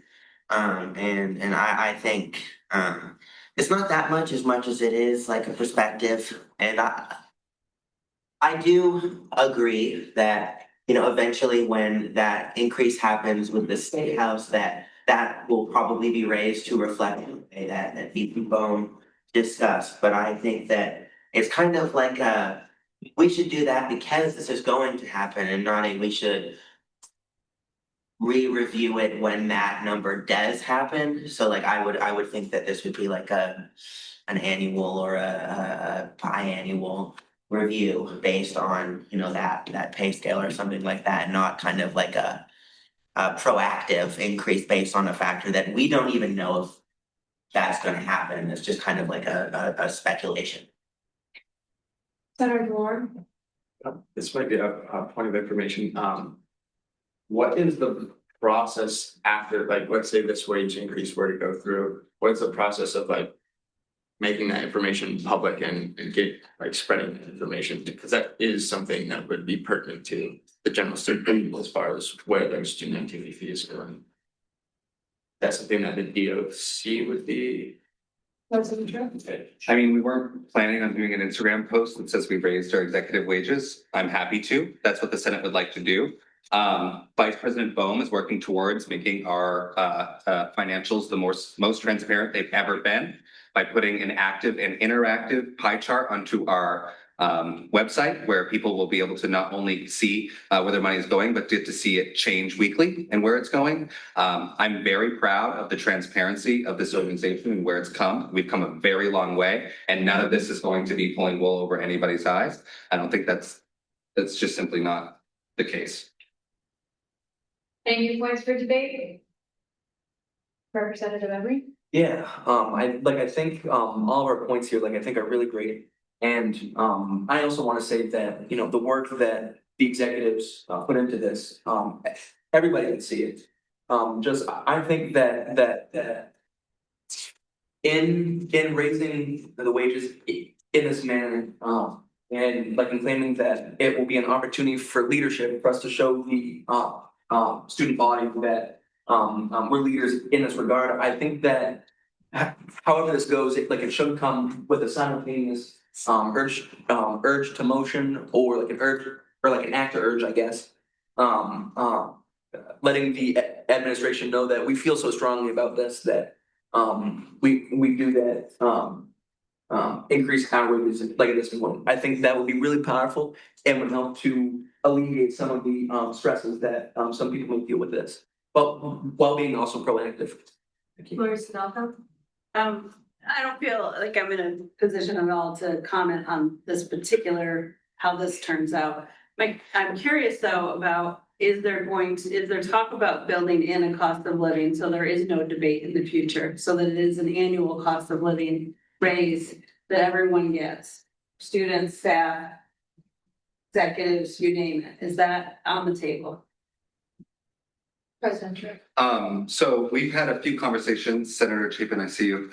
I think that, all right, let me speak on it a little bit. I think that we found ourselves in this situation because it was an issue that the Senate kicked down the can now for 5 years, where unfortunately the Senate has to deal with it.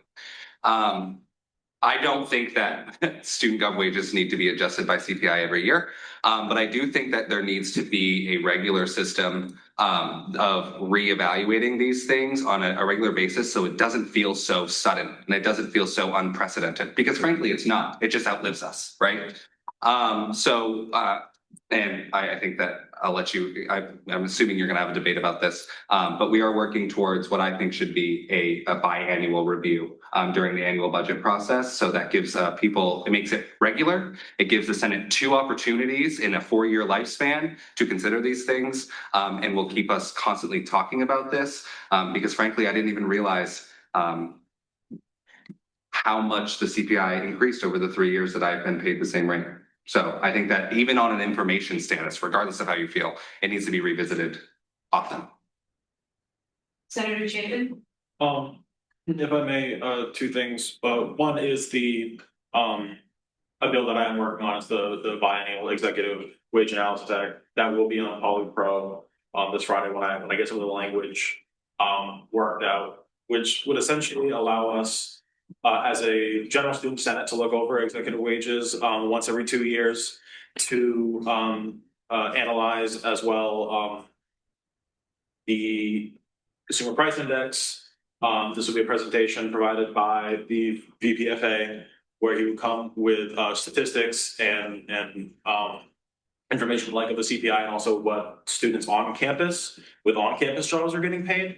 So that way we can properly adjust the executives' wages accordingly to sort of keep up. So this issue of, oh, it's so sudden, doesn't happen again.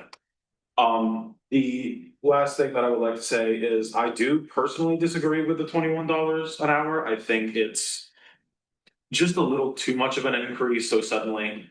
Personally, I'm more of the opinion that it should be $19 an hour and then look at it again at the end of the year during the budget review. After hopefully the biennial analysis act passes. Any new points for debate? VP Thompson. I want to touch on the corruption argument. Even if we didn't pass the free raise last year, execs would still be getting underpaid. We just probably wouldn't have the resources to do anything about it. And about what we promised when we were doing that raise. We said we would give more money to clubs, to students. We have. We've given 300,000 extra to student entertainment, I believe, maybe 200,000. We've given tens of thousands more to sports clubs in their tier funding alone. And we've given, in EBC, we are amending up to give clubs more. Last year, we were in a position where every club that came in had to be pretty much cut down. We're raising them up. So as senators, the people saying that this could be corruption, these are people in your community. You have the power to have these conversations and tell them, look, this is how much money we've given out because of the raise that you voted for. This is what you voted for. I'd like to remind the people to make their comments to me, the chair. VP Bone. Madam Chair, I'd like to address a previous statement again around the cultural and the public perception of this.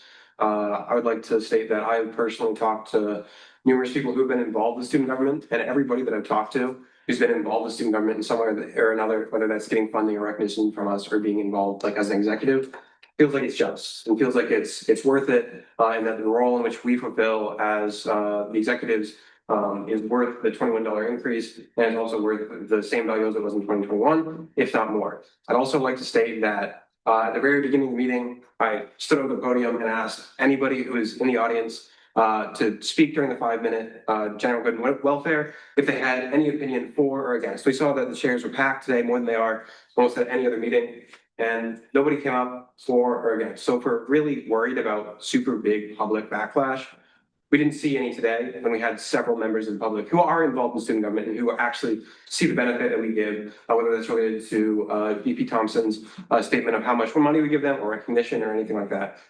And nobody in that position came out today to speak against it or to publicly tell us that this is not the right move. Senator Chapin? Madam Chair, I'd also like to point out, I've also talked to individuals around campus about what they feel on the executive pay raise. For the most part, the answer I got was the executives are paid. I'm personally of the opinion that the General Student Senate, or not Senate, the General Student Body is widely unaware that executives are paid in the first place, which leads to either an ambivalent stance on an executive pay raise or general opposition to a pay raise. However, I don't have, regardless, I don't think any of us have any widespread data or evidence that we can point to regarding any student opinion on a wage increase. Senator Callum, to address many of the previous points regarding our messaging to students or students' lack of knowledge on what we do, how people are paid, if people are paid, and what the distribution of that funds looks like. What I want to remind this body is the onus of informing students, the onus of representing students is on us as a body to represent who you were particularly elected to represent students. As a general on campus, we're there to be a connection point between this body and the students we represent. If the students we represent are not informed on the issue, do not understand where their funds are going, do not understand who their funds are paying, that is on us for not telling them. And so I would counter with the points that say that maybe we as a body are not being transparent enough, that is on us as individuals to go out there and to campaign. If you were part of student government last semester, you remember having millions of conversations every single day about the student activity fee. We're walking up to random strangers saying, hello, hi, I'm in student government. Have you heard of the student activity fee? We need to be doing that, but with executive wages. Hi, I'm part of student government. Did you know that we pay people, but we don't pay these people enough? Or I think that we pay these people too much. Whatever side of the argument you're on, you should be presenting both of them to your students so that they know what is going on. Any new points for debate? Senator Sparks. Sorry, I said I wasn't gonna talk anymore. These are points of just information. So a couple points of information just from past things that have been said. One, originally, the wage discussion for executives would happen in executive session. This year, or last year, President Tripp made that, scratch that policy. And so now this year, all executive pays and just student employee pays, and anyone who would pay in student government will now be debated in public session. And so that is a step forward towards transparency that we have made in the past year. I would also like to point out that our student government is so much bigger than it was in the past couple of years. The disconnect in students, I feel, really has come from 2020. Our student government, the entire university kind of broke down during COVID for good reason. Like, a lot of things happened in that period of time. And right now we are still recovering from COVID, even though it's been 5 years, 4 years, depending on where you want to cut that date off. We are still working towards repairing our organization. We have repaired a lot of the internals of our organization, how our organization runs. And now that we have a more smoothly running organization, we are focusing our efforts on the externals of our organization. So that includes a lot of marketing. VPSL Fang has been doing a lot of outreach. VPSE Lehman has been tabling all the time for student entertainment. There are posters being put up. Vice President Schoenberg had posters of herself put up all over the university last year. It's like reach out to her. Any questions on student government? And so, sorry. It's a crazy moment.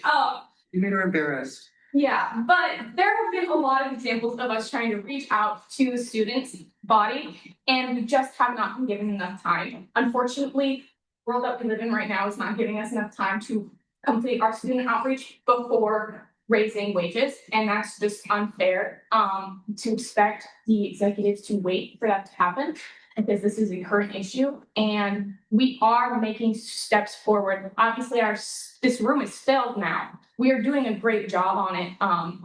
The Vice President or President Strick has mentioned multiple times that when he first joined, there were 3 senators. So I would like to point out that there is evidence that our outreach is doing things, and we are definitely working towards that. And so, all of the people in this room, it is part of your job to outreach to the student body and who you are representing. So if we have this meeting in this closed off room and then don't say anything, yes, this will be kind of an under carpet decision. But I know that I personally am talking to people outside of this room about it. I've talked to a lot of people who, when I was getting my signatures to renew my senator application, I would ask them, I'd be like, hey, did you know that execs are getting paid? And I would talk to them, not extensively because I was introducing them to studying generally. But I did mention it, and I've been trying to make sure I mention a lot of things, and that is also on everybody else in this room. There are 40-some people in this room, and if we all break away and go to our separate organizations and the groups that we're a part of on campus, we can outreach a whole lot. Any new points for debate? Senator Caldwell. Thank you. I had 2 quick points. One, I think is that we do have a chance, I think, to be more proactive in our student outreach on something like this. And I think it gives us a chance to if we want to, I think my second point in this is that I think the number should be 1965, and I have a reason other than that being the top number on the university pay scale. I have a different reason for that. I'll touch on it in a second. But I think if we were to rate this somewhere around that, or to Senator Chapin's 19, I think that would allow us to come back to this at a later date once we have had more time that we have discussed that we haven't had yet to do this. An issue that I have heard people saying is that this would be a way too for us to do more outreach and showing to the campus administration about this issue and to places like student employment. I have heard from some campus administration, and you probably know where because I work, but I didn't say this. They don't know that you get paid. They don't know, and so I think changing it now without that proactive outreach beforehand isn't really going to meet that need. And then my second point was for the 1965. I know that the CPI increase brings the 17 to that 21 something. I know we're setting on the 21. But in 2021 also the state minimum wage was $12.15. So the number that was set was about $5 more.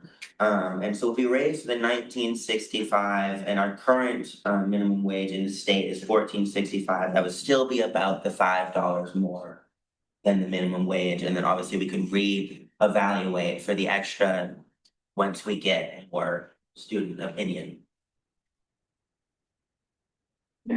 Chapin?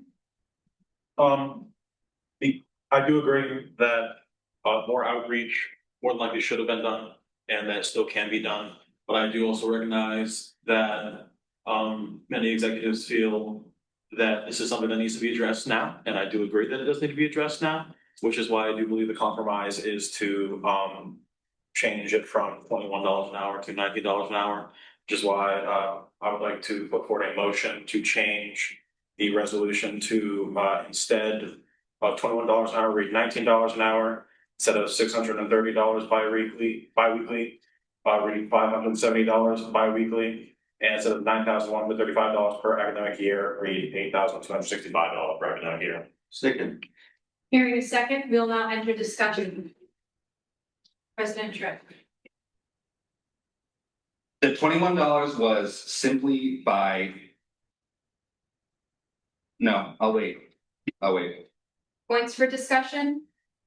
BB Fang. Point of order, can I open a window? Yeah. Yes. As long as it's not behind me. Any more points for discussion on the amendment? Seeing none? Debate? Wow. Sorry. I think that maybe if we changed 1965 to a specific amendment, because that is level of a tier one staff.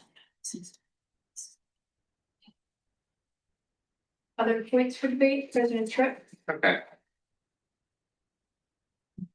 I want to start this debate section by saying that I am 100% aware, and it does not fall on, the irony does not fall on me that you are currently talking about paying me more. I understand that. The $17 was set by the Senate when it was, sure, $5 above the minimum wage, but that was the worth that the Senate at the time decided that these jobs were worth. My question to you is, and the question that is being brought to you in this resolution exclusively, are these jobs worth as much as they were in 2021? I do believe that there is advocacy that needs to be done, but I also believe that this is an organization that walks and chews gum 24/7. It's what we do. If we don't, or if we couldn't, we would get nothing done. We have 29 weeks in a semester. We have 4 years. It's not a lot of time.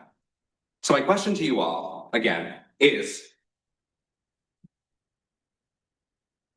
perception is important. Doing what's right by the students is important, right? But we do things because they're right, not because they look good. And that would be my stake here. I really do think that we can lead by example. I agree with all of those things. I'm not even making a pitch for myself. My gosh, if the resolution read raising everyone's wages but mine to this, I would sign it in a heartbeat. I see every single day the hard work that these people put in, the countless hours beyond office hours, the people they talk to, the things that they get done in this short amount of time. And I would just really encourage you to not think of this as a raise. You are not paying us more. It's not a raise fundamentally to our positions. It is simply putting us back to where the Senate said our jobs were worth in 2021. I'll leave it at that. Senator Elliott. This is not just an issue of whether or not, the quality or quantity of work is deserving of a particular price. This is also an issue of how we choose to spend the money that we mandatorily, take from the student body. And I think we should consider certainly what their perspective on this issue is and what it will be after they learn about it, because many of them obviously still don't know about it. But I urge the Senate to consider Senator Chapin's proposal to increase the executive wage to $19 an hour rather than $21 an hour. That's. Senator St. Lawrence. As a student employee over at the Wells, get paid $16 an hour.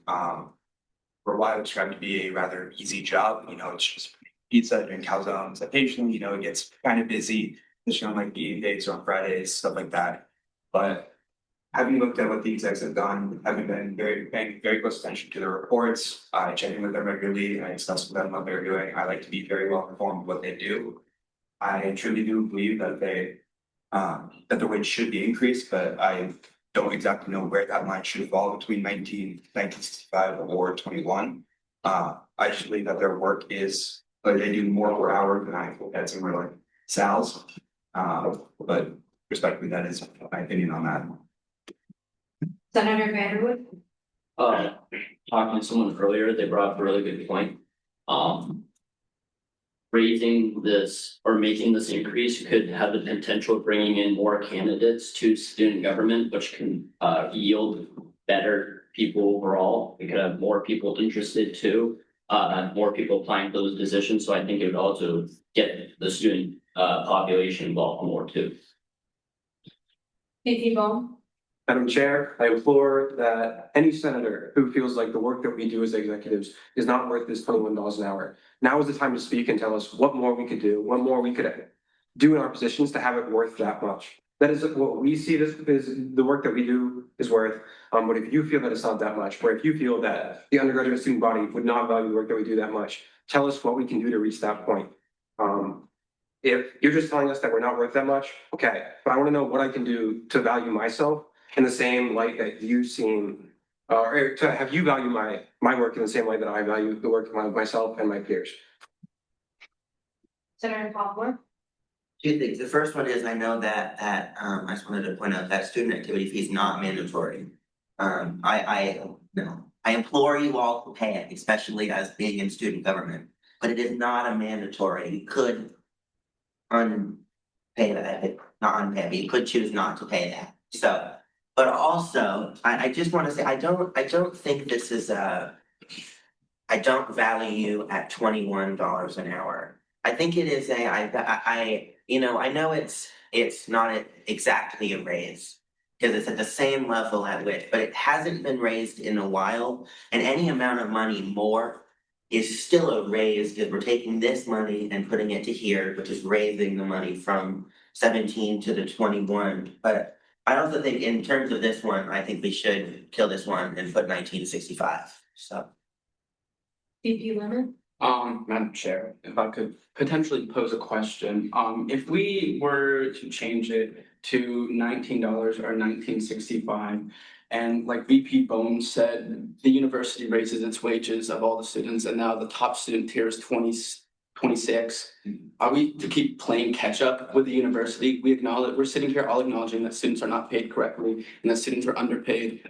Meanwhile, if the university is going to raise their fees or like raise how much students get paid in 2026, by keeping it at 1965, we're still continuing to devalue the work of the executives and play catch up with them. And we have the opportunity right now to be above that. That's all I'm saying. Senator Chapin. I want everyone to realize that I look at this as a short-term solution to a longer-term problem, which is why I feel like we need to come back to this with more information, with more student input, with more facts and data. But I again recognize that perhaps executives do need a pay raise because they have not gotten one in such a long time. And yes, cost of living is going up, but I do not believe that $21 is the solution at this point in time, which is why I'm saying it should be 19, or this one is killed, 1965, so that way we can come back at a later date with more information and input from the student body. I'm now looking for new points of debate on this amendment. Senator Howard.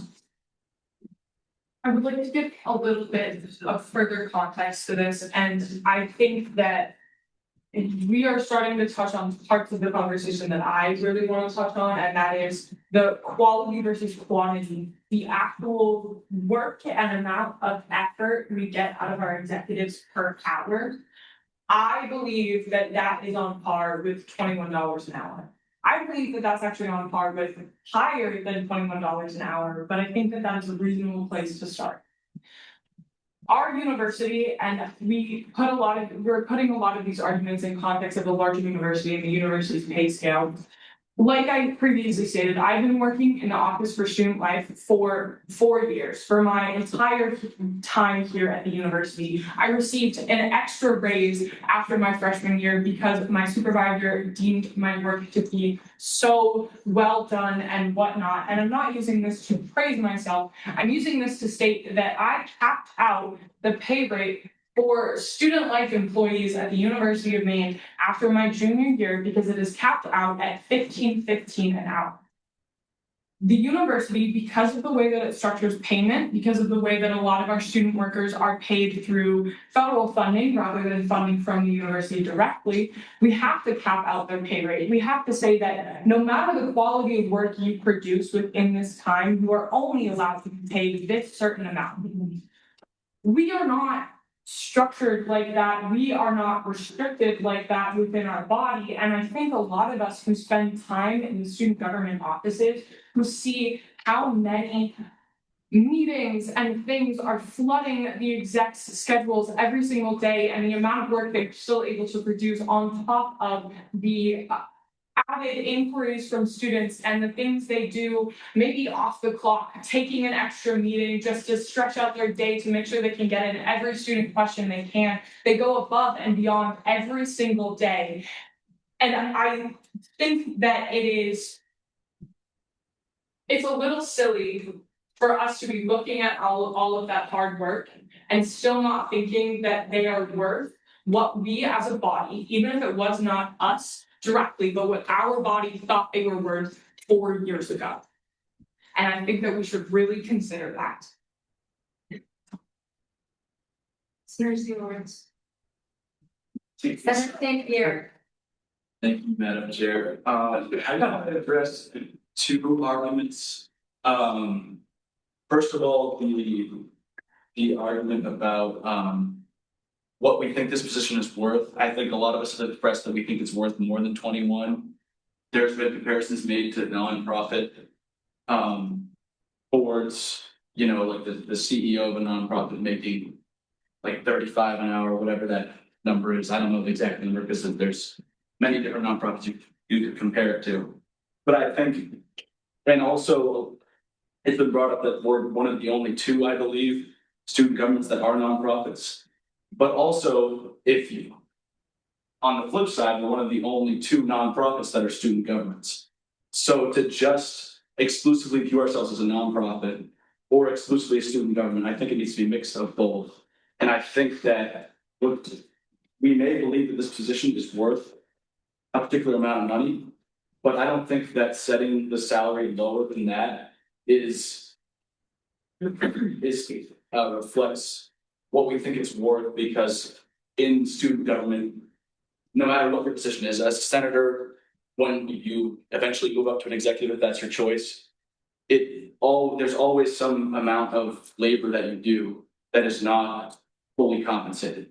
So we're not saying that, you know, you should be paid for every single thing you do.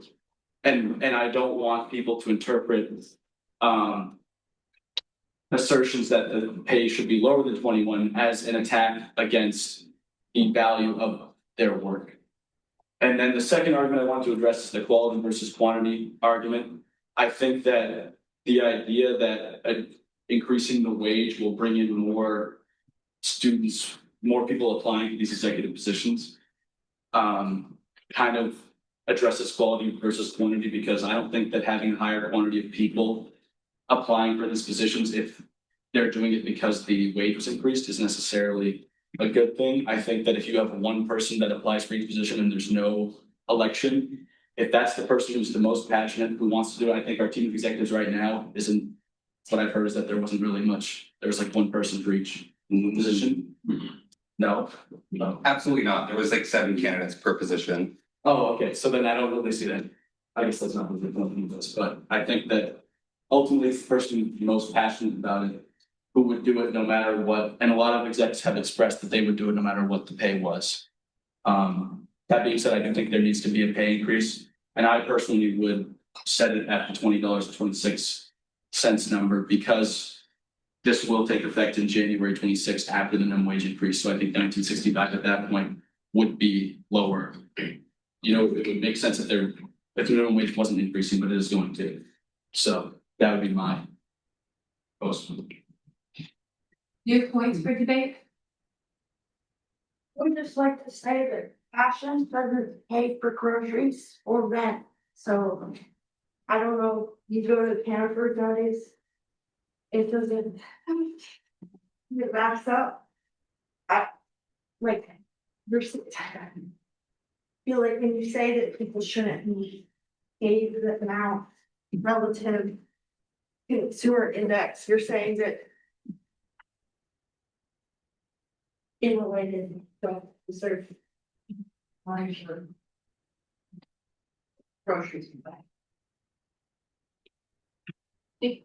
VP Fang? Madam Chair, I'd like to add on to the representative's point that being able to work a position that you have passion for is a privilege that not everyone has. As many of us look into entering the workforce in a few years, I think a lot of us will look for a job that pays a salary that we can survive on and not one that we'll have the most fun for. I think every single person in this room knows someone who is incredibly talented and skilled and does not have as much privilege as other people. In fact, I know people sitting in this room right now who are incredibly talented and do not have the privilege to work a job that they cannot survive on, even though they are incredibly passionate about it. I am privileged enough to say that whether or not this raise goes through does not personally affect whether or not I will be able to continue attending university. But I would like that in the future, we are able to hire people that do not fall into the same privilege group as me and are able to work this job and do the best job they can because they are the most qualified and continue attending university at the same time. Move to previous. Second. Hearing a second, we will now enter discussion on moving to previous. Seeing none, debate. Seeing none, all those in favor of moving to previous? All those opposed, abstaining? Seeing a clear 2/3 majority, that passes.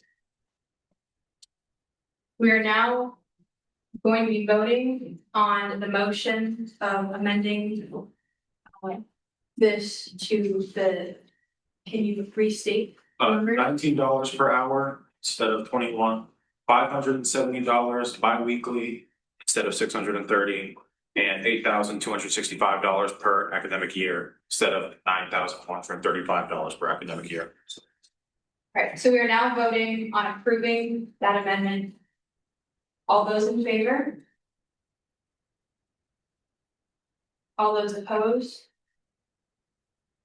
Abstaining? Seeing a clear majority and the negative fails. We are now back to debate regarding this motion.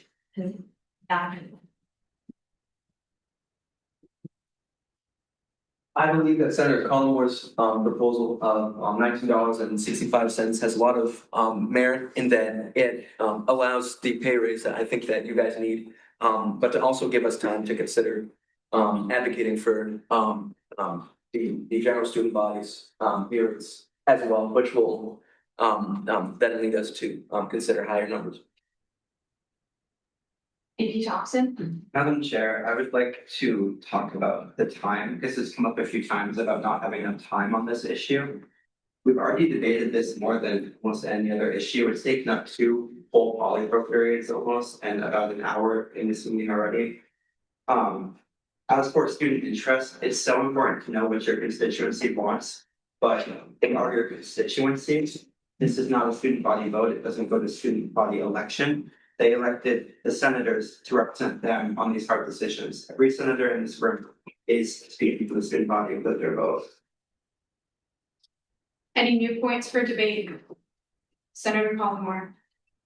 I move to amend the current resolution to read $19.65 an hour, $8,549.75 per academic year, and $589.05 per bi-weekly. So exactly 50 cents, sorry. Hearing a second, we'll now enter discussion. Seeing none, debate. President Tripp? This is a genuine question because I'm going to carry it forward no matter what. But how do I make the debate that students on this campus should be paid more when we as a body choose to not believe it? I don't know how to do that. If I led and said, this is what we deserve people to be paid, we've started it, you should follow it. That gives the Senate so much more leverage to show that we do That is my question. How do I'll do it, but how do I do that? Senator Cowan. By valuing the positions we have within this body. At the same level in which we value the highest paid undergraduate employee on this campus, we are stating what we think should be the highest pay for the undergraduate students on this body. We are stating to many students that we do not think that they should be paid any higher than that number. We are stating that that is what we think a fair and equal pay is for everyone. We are creating another level for people to look at and say, well, the undergraduate student government thinks that their employees should be paid this amount, so we're going to base our amount off that. We open up space for that argument if we're looking at the argument from purely how the administration will view us paying our undergraduate student workers compared to how they should be paying their undergraduate student workers. Another thing that we really need to look at when it comes to this issue, and no, I may have lost my train of thought. That's okay. I'll remember it eventually. Senator Chapin. Change begins from the bottom up, not the top down. VP Ball. To touch on Senator St. Pierre's statement earlier, this kind of puts us in a lag period where this would take effect after the university is going to increase their pay scale. So it'll take effect the exact same day, but we're currently basing this number off of a number that the university puts out. First off, we're separate from the university for a reason. We're our own organization. We don't have to abide by their rules. In fact, for student leaders, they lead by example, as was mentioned earlier. We can set an example. And in the past, we've actually seen work that we do kind of flourish. President Tripp mentioned during Polypro situation with, was it Cheer? In the past, where we see a situation at the university and we act to urge, right? Act to urges from us. I don't think we've seen one this year, except we just did, but we haven't seen it come to fruition yet. I have, and there are real responses from the university, especially when we have President Tripp, who's been interacting with the university administration for 3 years now, plus a little bit that he might have done as a senator. So we're in a position now more than ever to have leverage, or not really leverage, but influence on the administration and their decisions. And I'm still in favor of the $21 an hour as a whole. It still values the same, but if we must lower it, we should lower it at least to the value of what we assume that they're going to pay their undergraduate workers next semester when this actually takes effect. I'm now looking for new points of debate, and using my powers as chair, I will interrupt you if I feel you are not promoting a new point of debate. AP, thank you. Madam Chair, I'd like to briefly touch on the argument around valuation and quality of work again. I think that it's last year as a senator, I was in a position where I was often in the offices, and I thought that I had a good idea of the work that execs are doing more than the average senator because of the amount of time I spent annoying Dylan Lehman. And then I stepped into my position as VPSL, and I realized how far off scope I still was. Feel free to take whatever I'm saying with a grain of salt to any of the senators voting. Obviously, I do benefit from this, but the quality of work that execs do is not often displayed in Senate, and senators, I believe, do not have a great grasp on the work that is done in the office. As VPSL, I believe that part of my job is bridging that gap, and I take full responsibility for that. But I'd like to point out that a lot of the senators that are arguing in favor of this are the senators that I also regularly see in the office during office hours, whether that is for actual Senate work or just to come and hang out and interact with the execs and see that the work that is being done in the office. I'd like to go back and touch on what the arguments we had for whoever was here during the SAF raise and how we talked about how much outreach we needed to do to the student body, because everyone who sat here on Senate every week for 2 hours every Tuesday saw the amount of work we were doing and understood why the general budget needed to be raised, but the average student does not. That is the argument I'm making right now. I understand how it may seem from our reports the amount of work we are doing is valued at 1965. But there are also a lot of things that I know all the execs do not report on during the reports, even between the president and the VPs. In Keegan's exec meetings, he's recently started talking a lot more about some of the behind the scenes work he's doing because he realized that sometimes the VPs don't even know the amount of meetings that Keegan and Cynthia are in. New points for debate? Senator Palmer. Motion to previous. Hearing a second, we'll now enter discussion. Seeing none, debate. President Tripp. I have a point that I think is very pertinent and I would like to make. Any more points for debate? Senator Cowan. I also have more points to share, and I would like to hear President Tripp's point. Any more points for debate on moving to previous? Seeing none, all those in favor of moving to previous? Raise your hands up high and wear my contacts. All right, all those opposed? All those abstaining? Seeing a clear majority in the affirmative, that passes 2/3. Move to previous. Can we please do the vote again? All those in favor of moving to previous?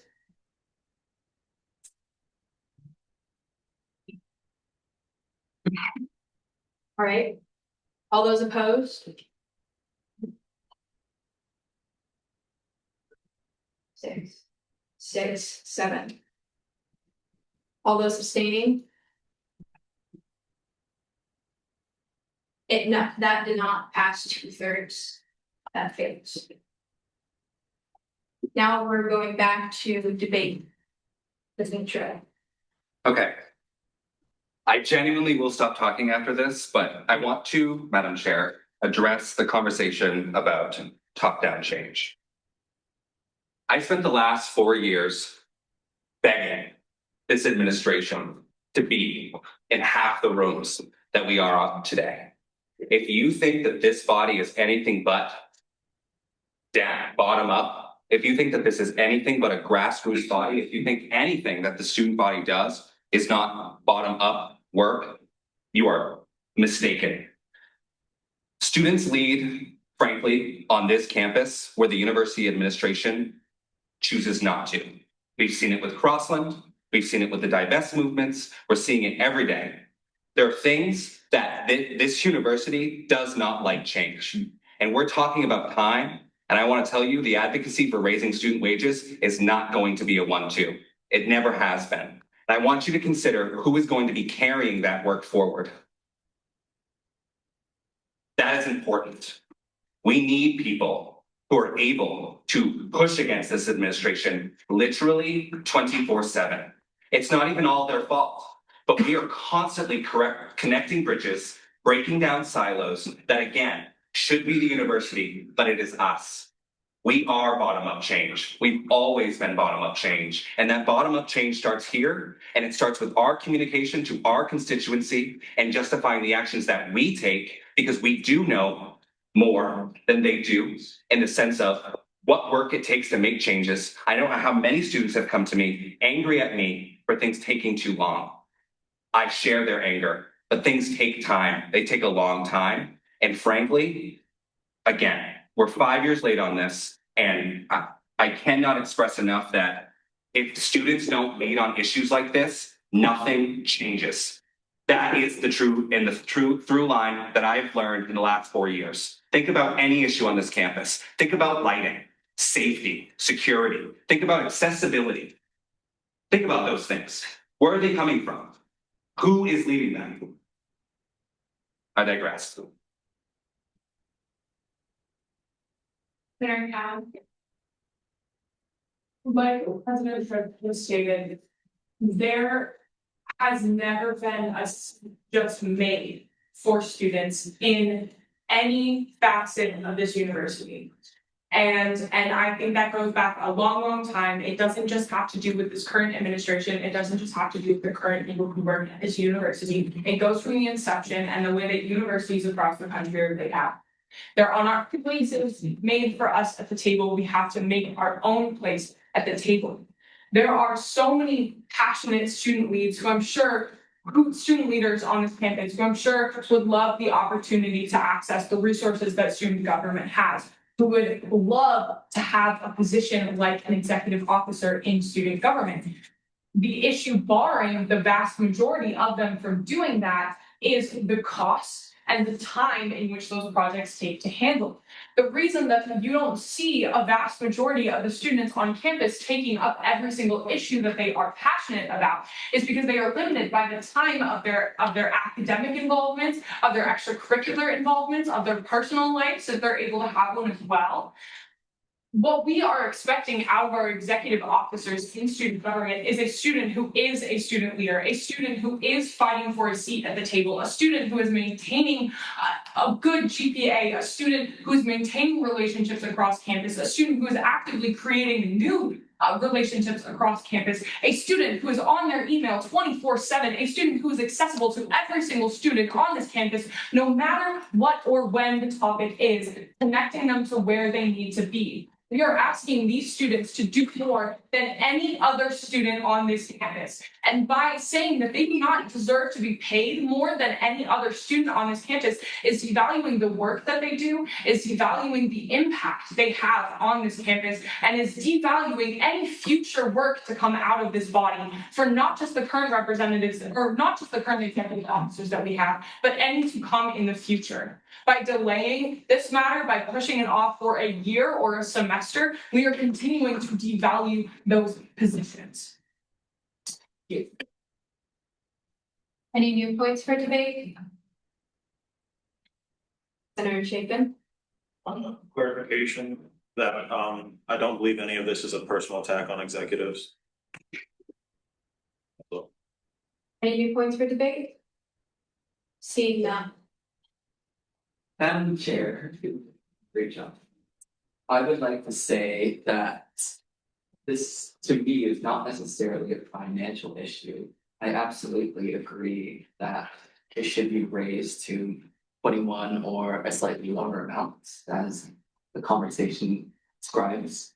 Though I would like to say that regardless of whatever the money is raised to, I do believe that for the intent of the bill, Instagram post should be created and expressed in the student body of whatever course of action is taken. Just something to consider. Point of privilege information, you can add that as a stipulation if you'd like, 100%. I'd like to, Not yet, we're on a motion, I would wait. Motion previous.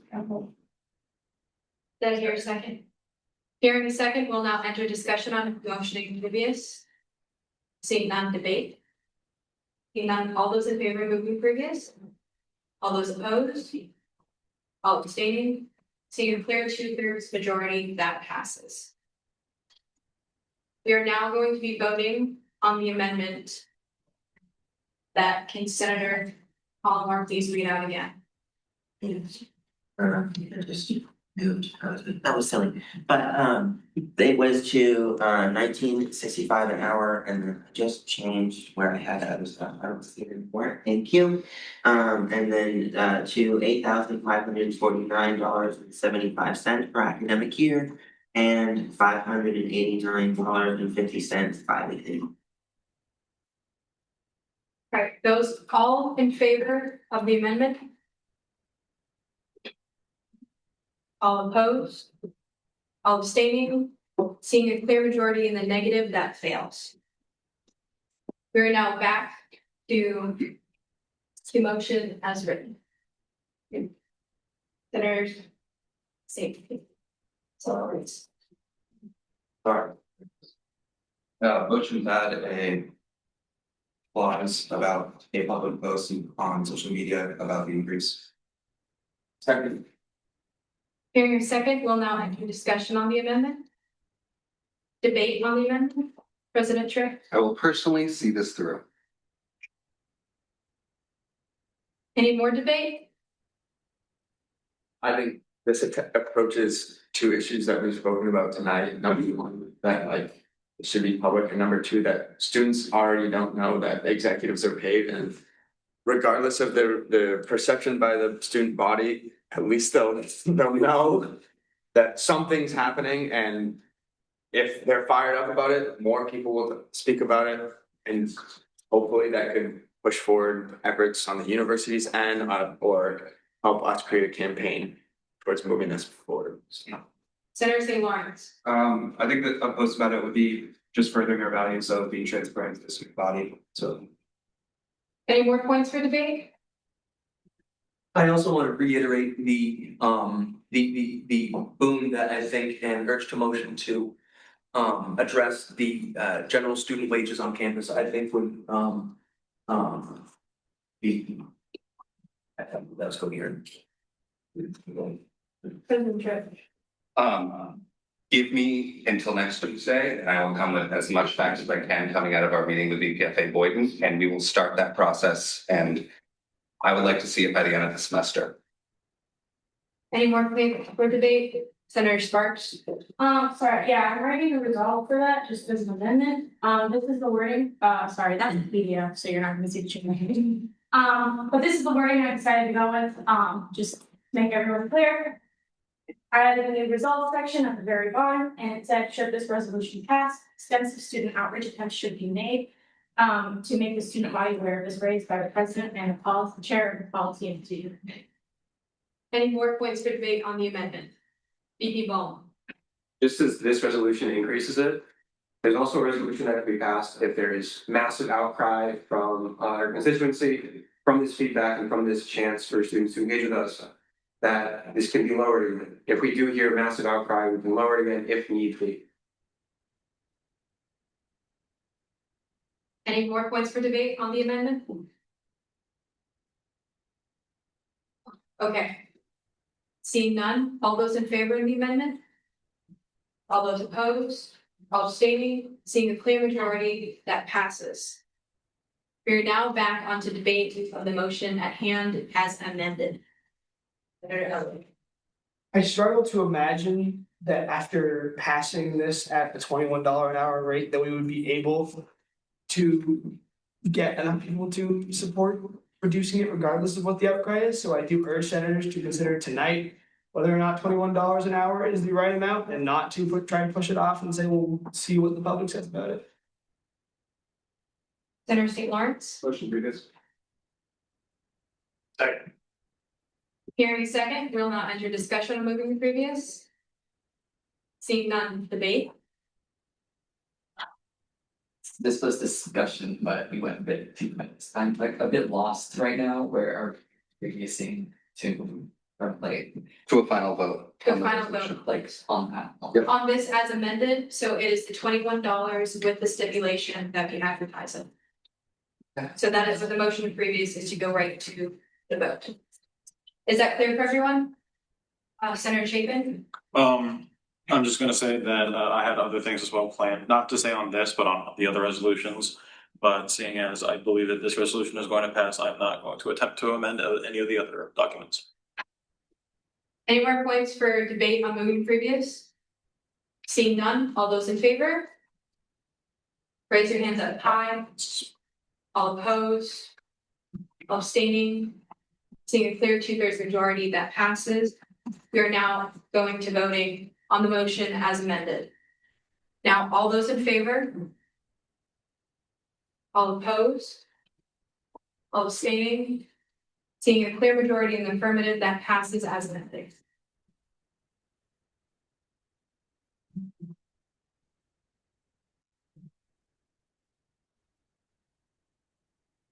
I fully recognize that that's a very long time, but I want to congratulate everyone on the productive conversation that we had, and that's exactly what I like to see out of senators. And so please give your sound up.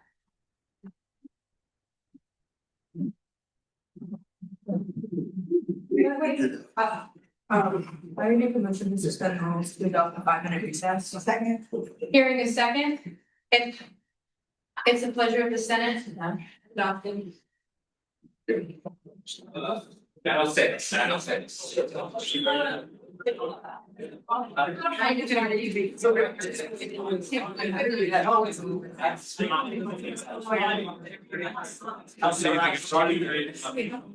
Sorry about that.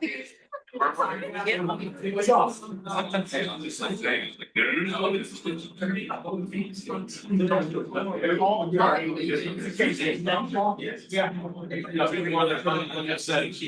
other ones have the same argument, this one, you shouldn't have to debate it now, like, we are.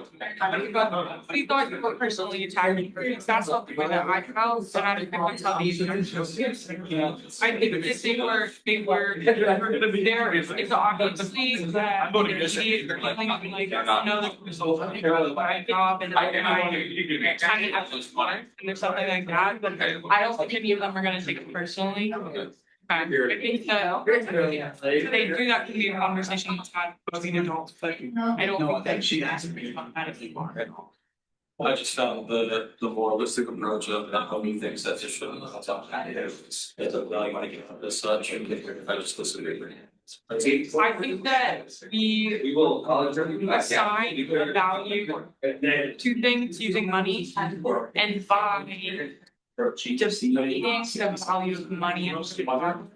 President, we are in fact debating how much we are in fact debating how much of the time and effort and energy is worth. And there are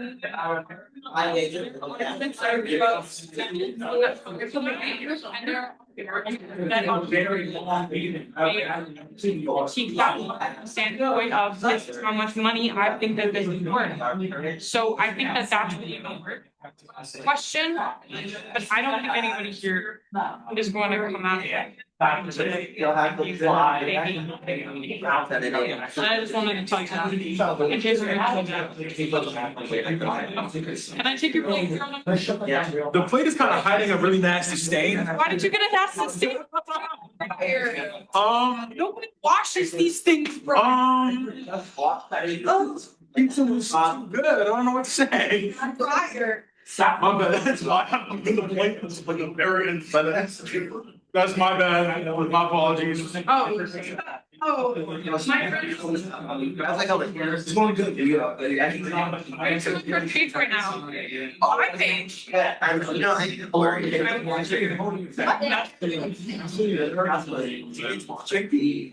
she's been watching most of the night.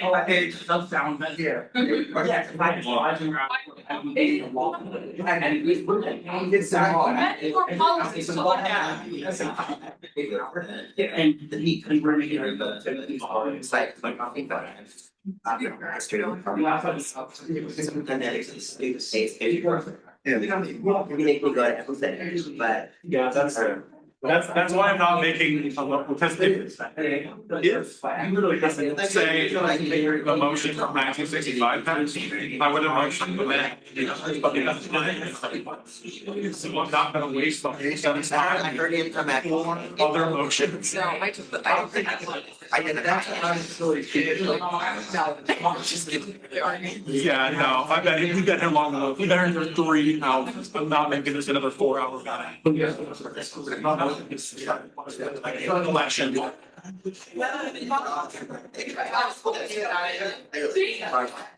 think maybe this will be a good show. I think it is something that you have to buy it here. And it's right. Those numbers are right here. You need no things from you. It comes back to the and we're asking if to look back to the body. So I think they clarity, numbers, it's not it's so crazy. There's one more, it's also messed up. How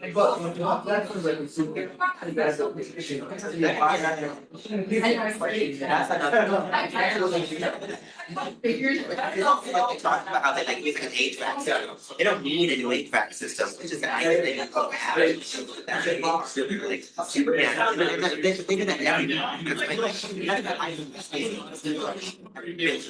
A single feeder.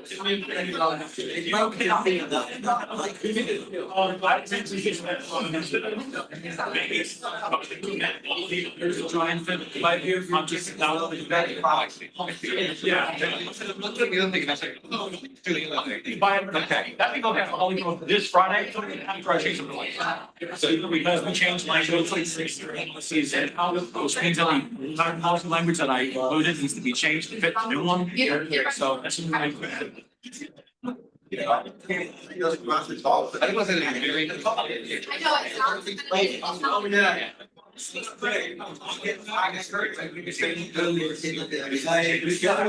very. Really hard.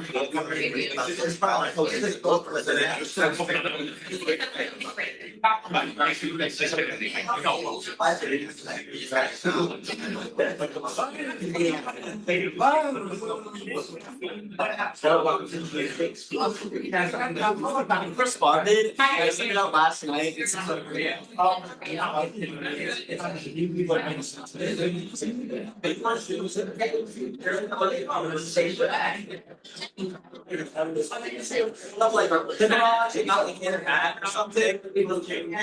when you said it wasn't yours. Is there, I have a plan other than. Yeah. Basic. So like either we're being haunted or like. So there's no elevation stuff about not race. And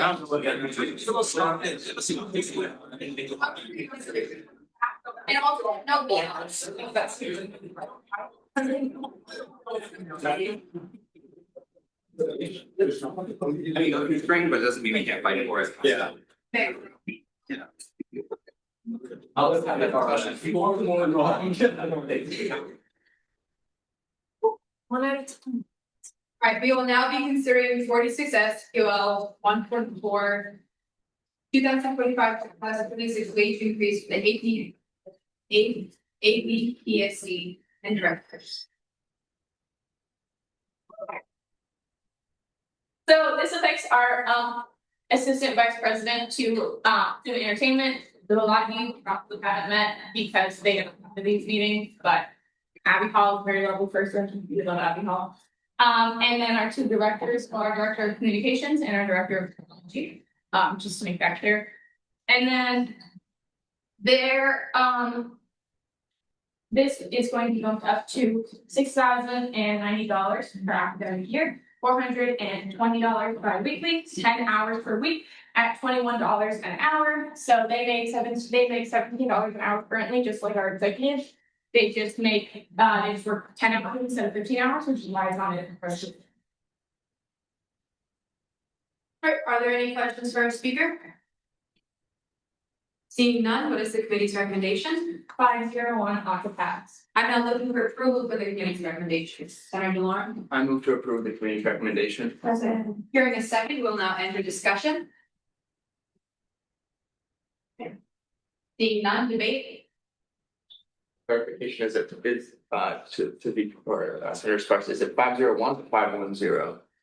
510, sorry. Senator Sparks. I'd like to just throw out a question. Did we want to add the pass amendment to all of these things, or should we just assume that it applies to all of them? As chair, I will assume that it applies to all of them. Any more points for debate? Seeing no new points for debate, all those in favor? All those opposed? All abstaining? Seeing a clear majority in the affirmative, that passes. We're now moving.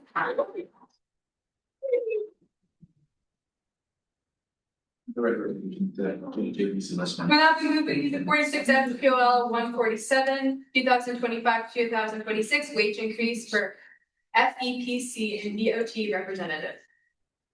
Okay, so this affects our fair elections practice chair and our board of trustees representative.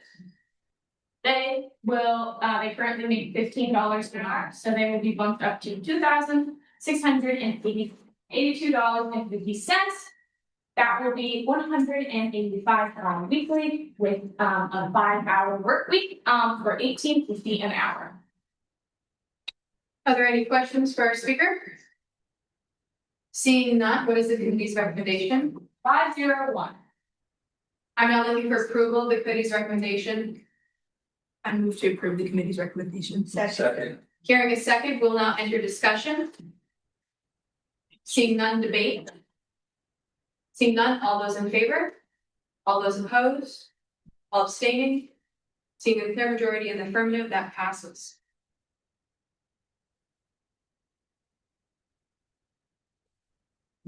Now moving into 46S, POL 146, 2025 to 2026 wage increase for the representative board and community associations.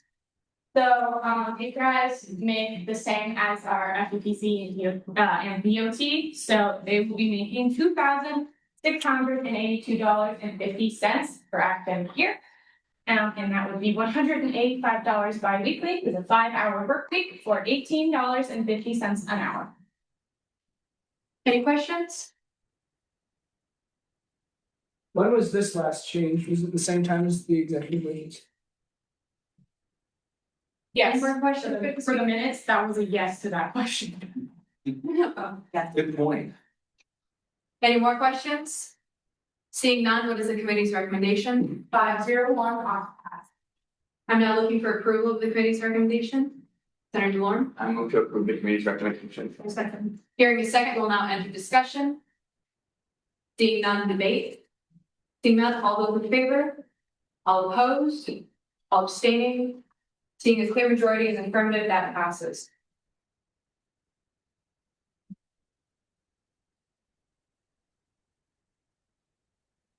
Lastly, we'll be looking at 46S POL 142, the 2025 to 2026 wage increase. Okay, so the clerk is paid a little bit differently than everybody else, so they get paid per meeting.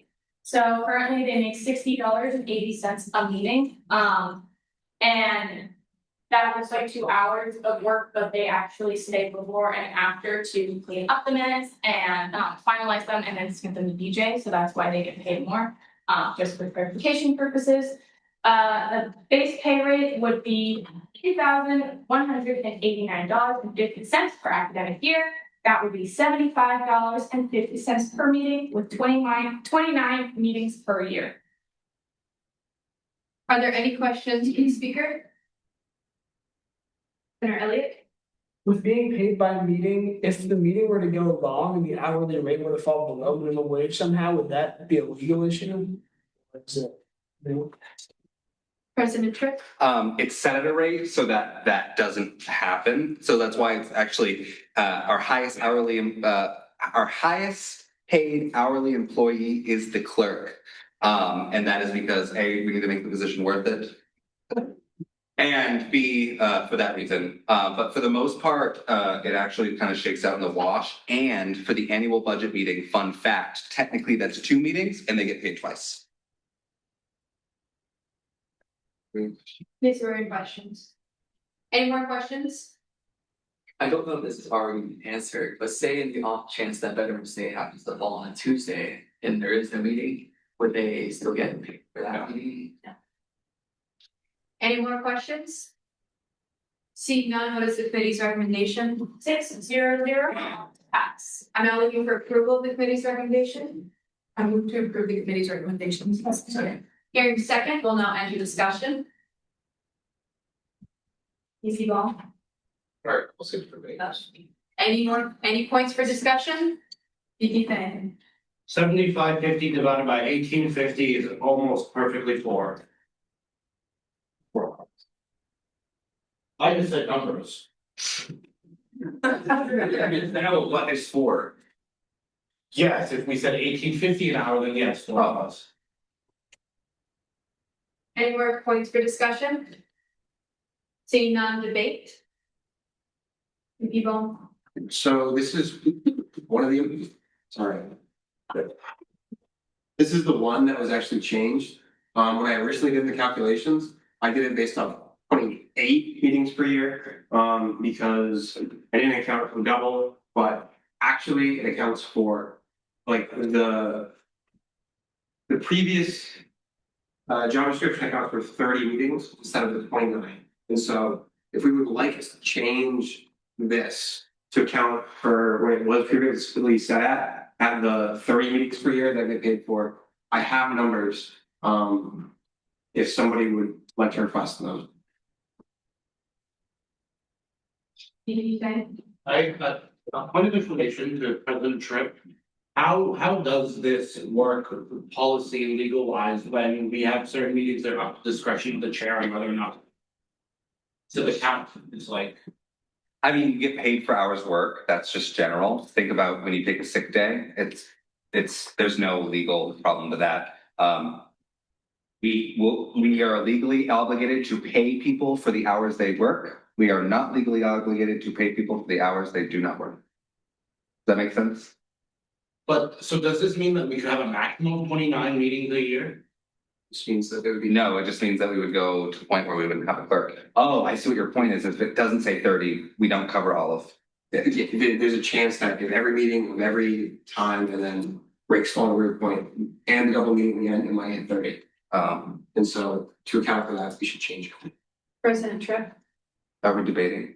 this is debate. I encourage someone to do that. Because if that is the case, then we would be one meeting below, able to pay our clerk. Senator Elliott? What happens if we do have less meetings? What happens to those funds? It's not hours worked, and so they're not paid. Those funds return to unallocated at the end of the year and become part of our rollover, which is very important, and that would be maybe, $75. Yeah. Senator DeLore? I request those numbers from BPFA phone. Yes. The first resolve, the base pay rate should read 22.65 at 75.50 per meeting, 30 meetings per year. And then in the second resolve, increase base pay rate to 20.44.5, which accounts for the rate for this half of the semester, and then new rate, or for this semester and the new rate for next semester, and then 30 meetings per year as well. And I think you can just motion to do that. You can say that.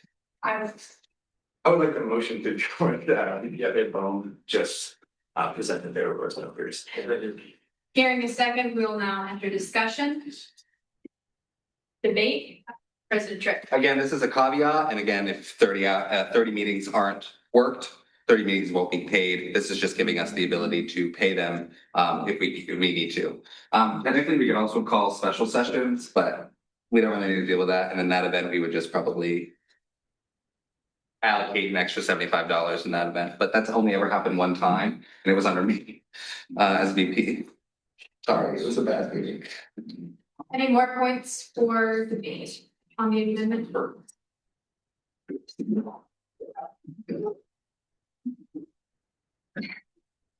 Being none, all those in favor? All those opposed? All abstaining? Seeing the majority of the affirmative, that passes. I'm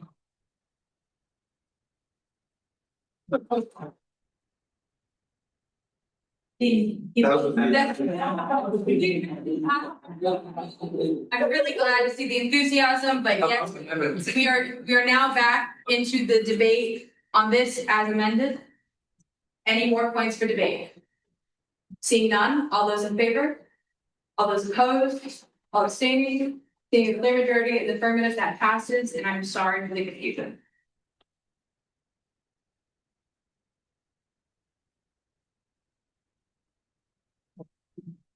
Seeing nothing under main motion for executive sessions, we'll now move into special order to announcements where any member of the UMSG may address us.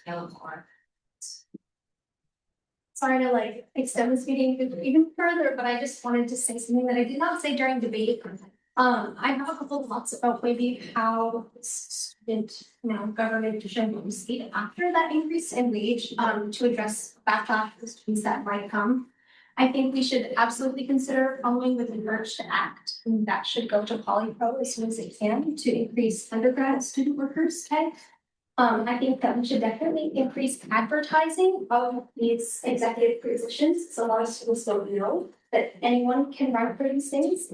I think that there should be an increase in hours discussion for executives, at least an increase in maximum hours that they can work if they're working overtime. And I also think that student government in general we should try to come up with a way to advertise that these meetings are open to any student to speak in the very beginning. So if something like this comes up again, we should do our best to like say, hey, this is what's going to be talked about in the next meeting, if you have something to say. Because I think that communication in general needs to be increased. And then I also would like to say that if anyone tells you that they do not know that executives were being paid, that information is publicly accessible and on the student government. And that's just something to consider. Any more special orders and announcements? Senator Sparks. If you have any wonderfully awesome ideas for that, email me, DJ Sofan, or come to SLC, or President Tripp, because he also said that he would help advertise. No, I will, yeah. Senator Cowan.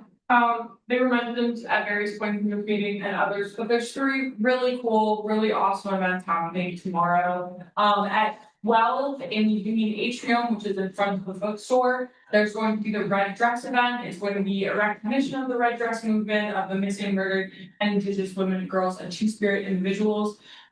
There will be drumming from a Penobscot drummer. There will be food, both provided to you for free through your student activity fee. So put that to use. Additionally, there will be the family and friends feast in the North Pod, and then right after that, there's going to be the Trans Day of Remembrance Vigil. So make sure to hit up all of those if you're free. Those are on. I meant Wednesday. Did I say Thursday? I meant Wednesday. I feel like I said tomorrow. You said They're on Thursday. they're all. The other 2 are on Thursday. One's on Wednesday. This has been a long meeting, and I'm tired. Senator Chapin. On the subject of hours, I am working on a bill to help the execs with hours that maybe they're working that aren't exactly paid, but I need to meet with every single executive to figure out how to do that. But just know that it is something that is being worked on actively. Senator St. Lawrence. Under, tomorrow, 6:30. Senator Collmore. Good thing. One, I want to thank everybody for their really constructive thoughts tonight. I think it was really well. Even though I disagree with some people here, I have no hard feelings for anybody, and I really appreciate that we worked on this. And as a political science student, I really appreciate democracy. And so I'm glad we all came out of this, with that thing. And not every political science student is a socialist. I have heard that. True. And also, if maybe you're thinking, I don't really want to go out in the cold tomorrow because it's chilly and there's made up people. History Club is also even from 6 to 8 tomorrow in Wells. So that'll be really, really fun. But not to say this will be fun and I won't be offended either one you go to. I'll be offended a little bit. But I feel like that's a rebuttal, so I'm gonna. I want to second what Senator Como said. I really. But I really respect everybody's ability to engage in a productive conversation. This is exactly, I think, what we want to see from our society. It's a great job. Put the friends and family feast. I said how much food is going to be there. Food. So we're getting Baked by Joy. We're having them again with like around 600 cookies. We're going to Alaska Napas. We're getting 15 orders of taco bars.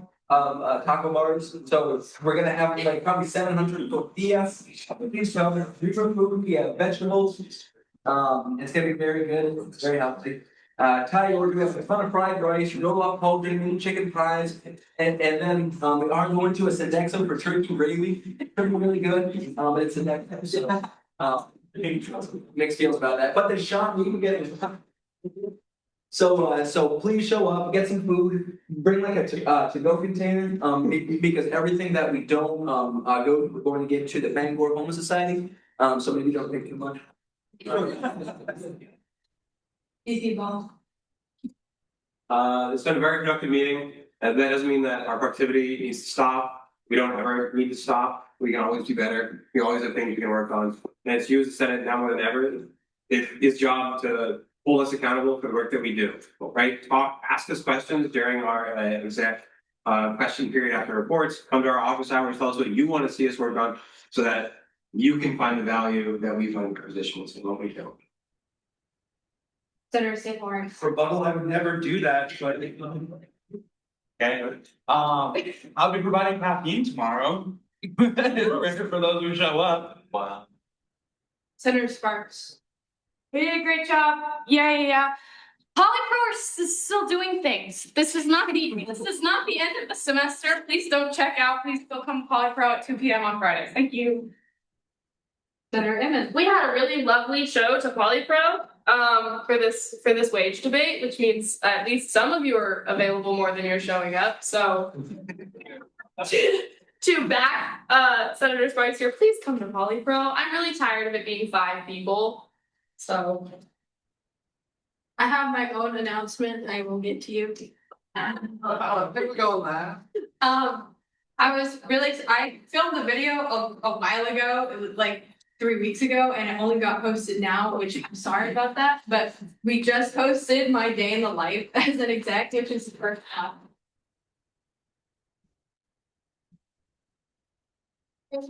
That was, I mean, it was fun filming it, but every Tuesday is a 19-hour day for me. And so you get to see that 19-hour day, just that glimpse at a time. But I'm also announcing this to keep accountability for the other execs, so that they will be filming their videos, and the next one will be President Tripp.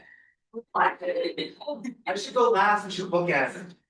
Anyways, keep your eye out for that. Okay. Thank you, President, for volunteering to last. Please donate blood. Tomorrow at the CTA, literally every single time slot is open. We're in a critical blood shortage, and each donation of blood can save up to 3 lives. Every single time slot is open, so I know you can make it. Please schedule to donate blood tomorrow.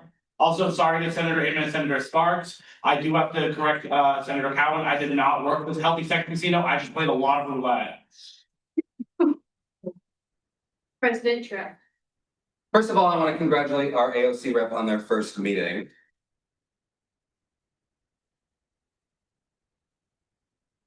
And I'll beat this bush several times, but it is unbelievably exciting that you're here and that your organization is where it needs to be to start that advocacy again. And I think that we're going to make plenty of strides, and I look forward to introducing you to all the administrators when I get the chance. Go to all the events. Another thing that I wanted to bring up that I brought up to Student Entertainment Committee is that you guys and your Instagrams are one of the strongest pathways to advertising to students. So you can always start by reposting Vice President Shelmerdine's Day in Her Life and making sure that you are consistently doing that. I'm not saying it's your job, but I do think that it is helpful to your job to make sure students are informed that way. The Instagram is obviously our main mode of communication. Finally, I want to say that you guys, 3 or 4 years ago, when I was Senator Tripp and there was 3 of us in here, I never could have imagined the shared passion that I see today, genuinely. Again, I know that we had an uncomfortable conversation today. I know that it is a little bit self-beneficial to say something like this all went well, but I do believe it did. And I think I would have said this even if it went the other way, because what you guys are doing are engaging on a level, again, that we don't see everywhere. And you guys are unique for being in this room and wanting to be in this room and taking on these tough conversations. So I implore you to continue doing that. Don't let anything take the wind out of your sails. And again, it's a lot of uphill fights. It's always going to be uphill fights, but it's doing it together. And I've seen it. More hands, lighter work. It's doing it together that we get to see real change here. So from the bottom of my heart, thank you for being here week to week and showing up. Where's my order? Right, Steve. Steve, Gunn, may the clerk please call the final roll. Keegan Tripp. Here. Cynthia Schoenberg. Here. Joshua Bone. Here. Dylan Newman. Jordan Thompson. Here. Nate Fan. Here. Israel Erica. Lori Sidelko. Excuse me.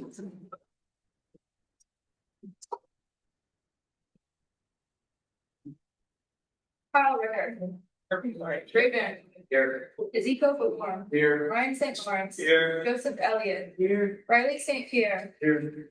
Casper Cowan. Here. Ryder Chapin. Here. Whitehead. Here. Elena Dana. Here. Sky Van Beek. Here. Isabella Lomerden. Here. Taylor Kearns. Excused. Christian Moore Gordon. Confused. Jeremy Collimore. Here. Zachary Zalov. Here. Ethan Frady. Here. Hazel Sparks. Here. Alan Balat. Here.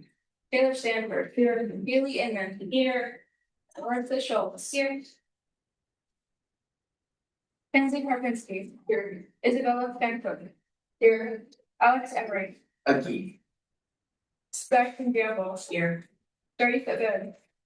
Yeah, let's kill humans that show your student village. Nico Barago Dumch. Yeah, okay, thank you. That's all. Well, I'm now looking for a motion to adjourn.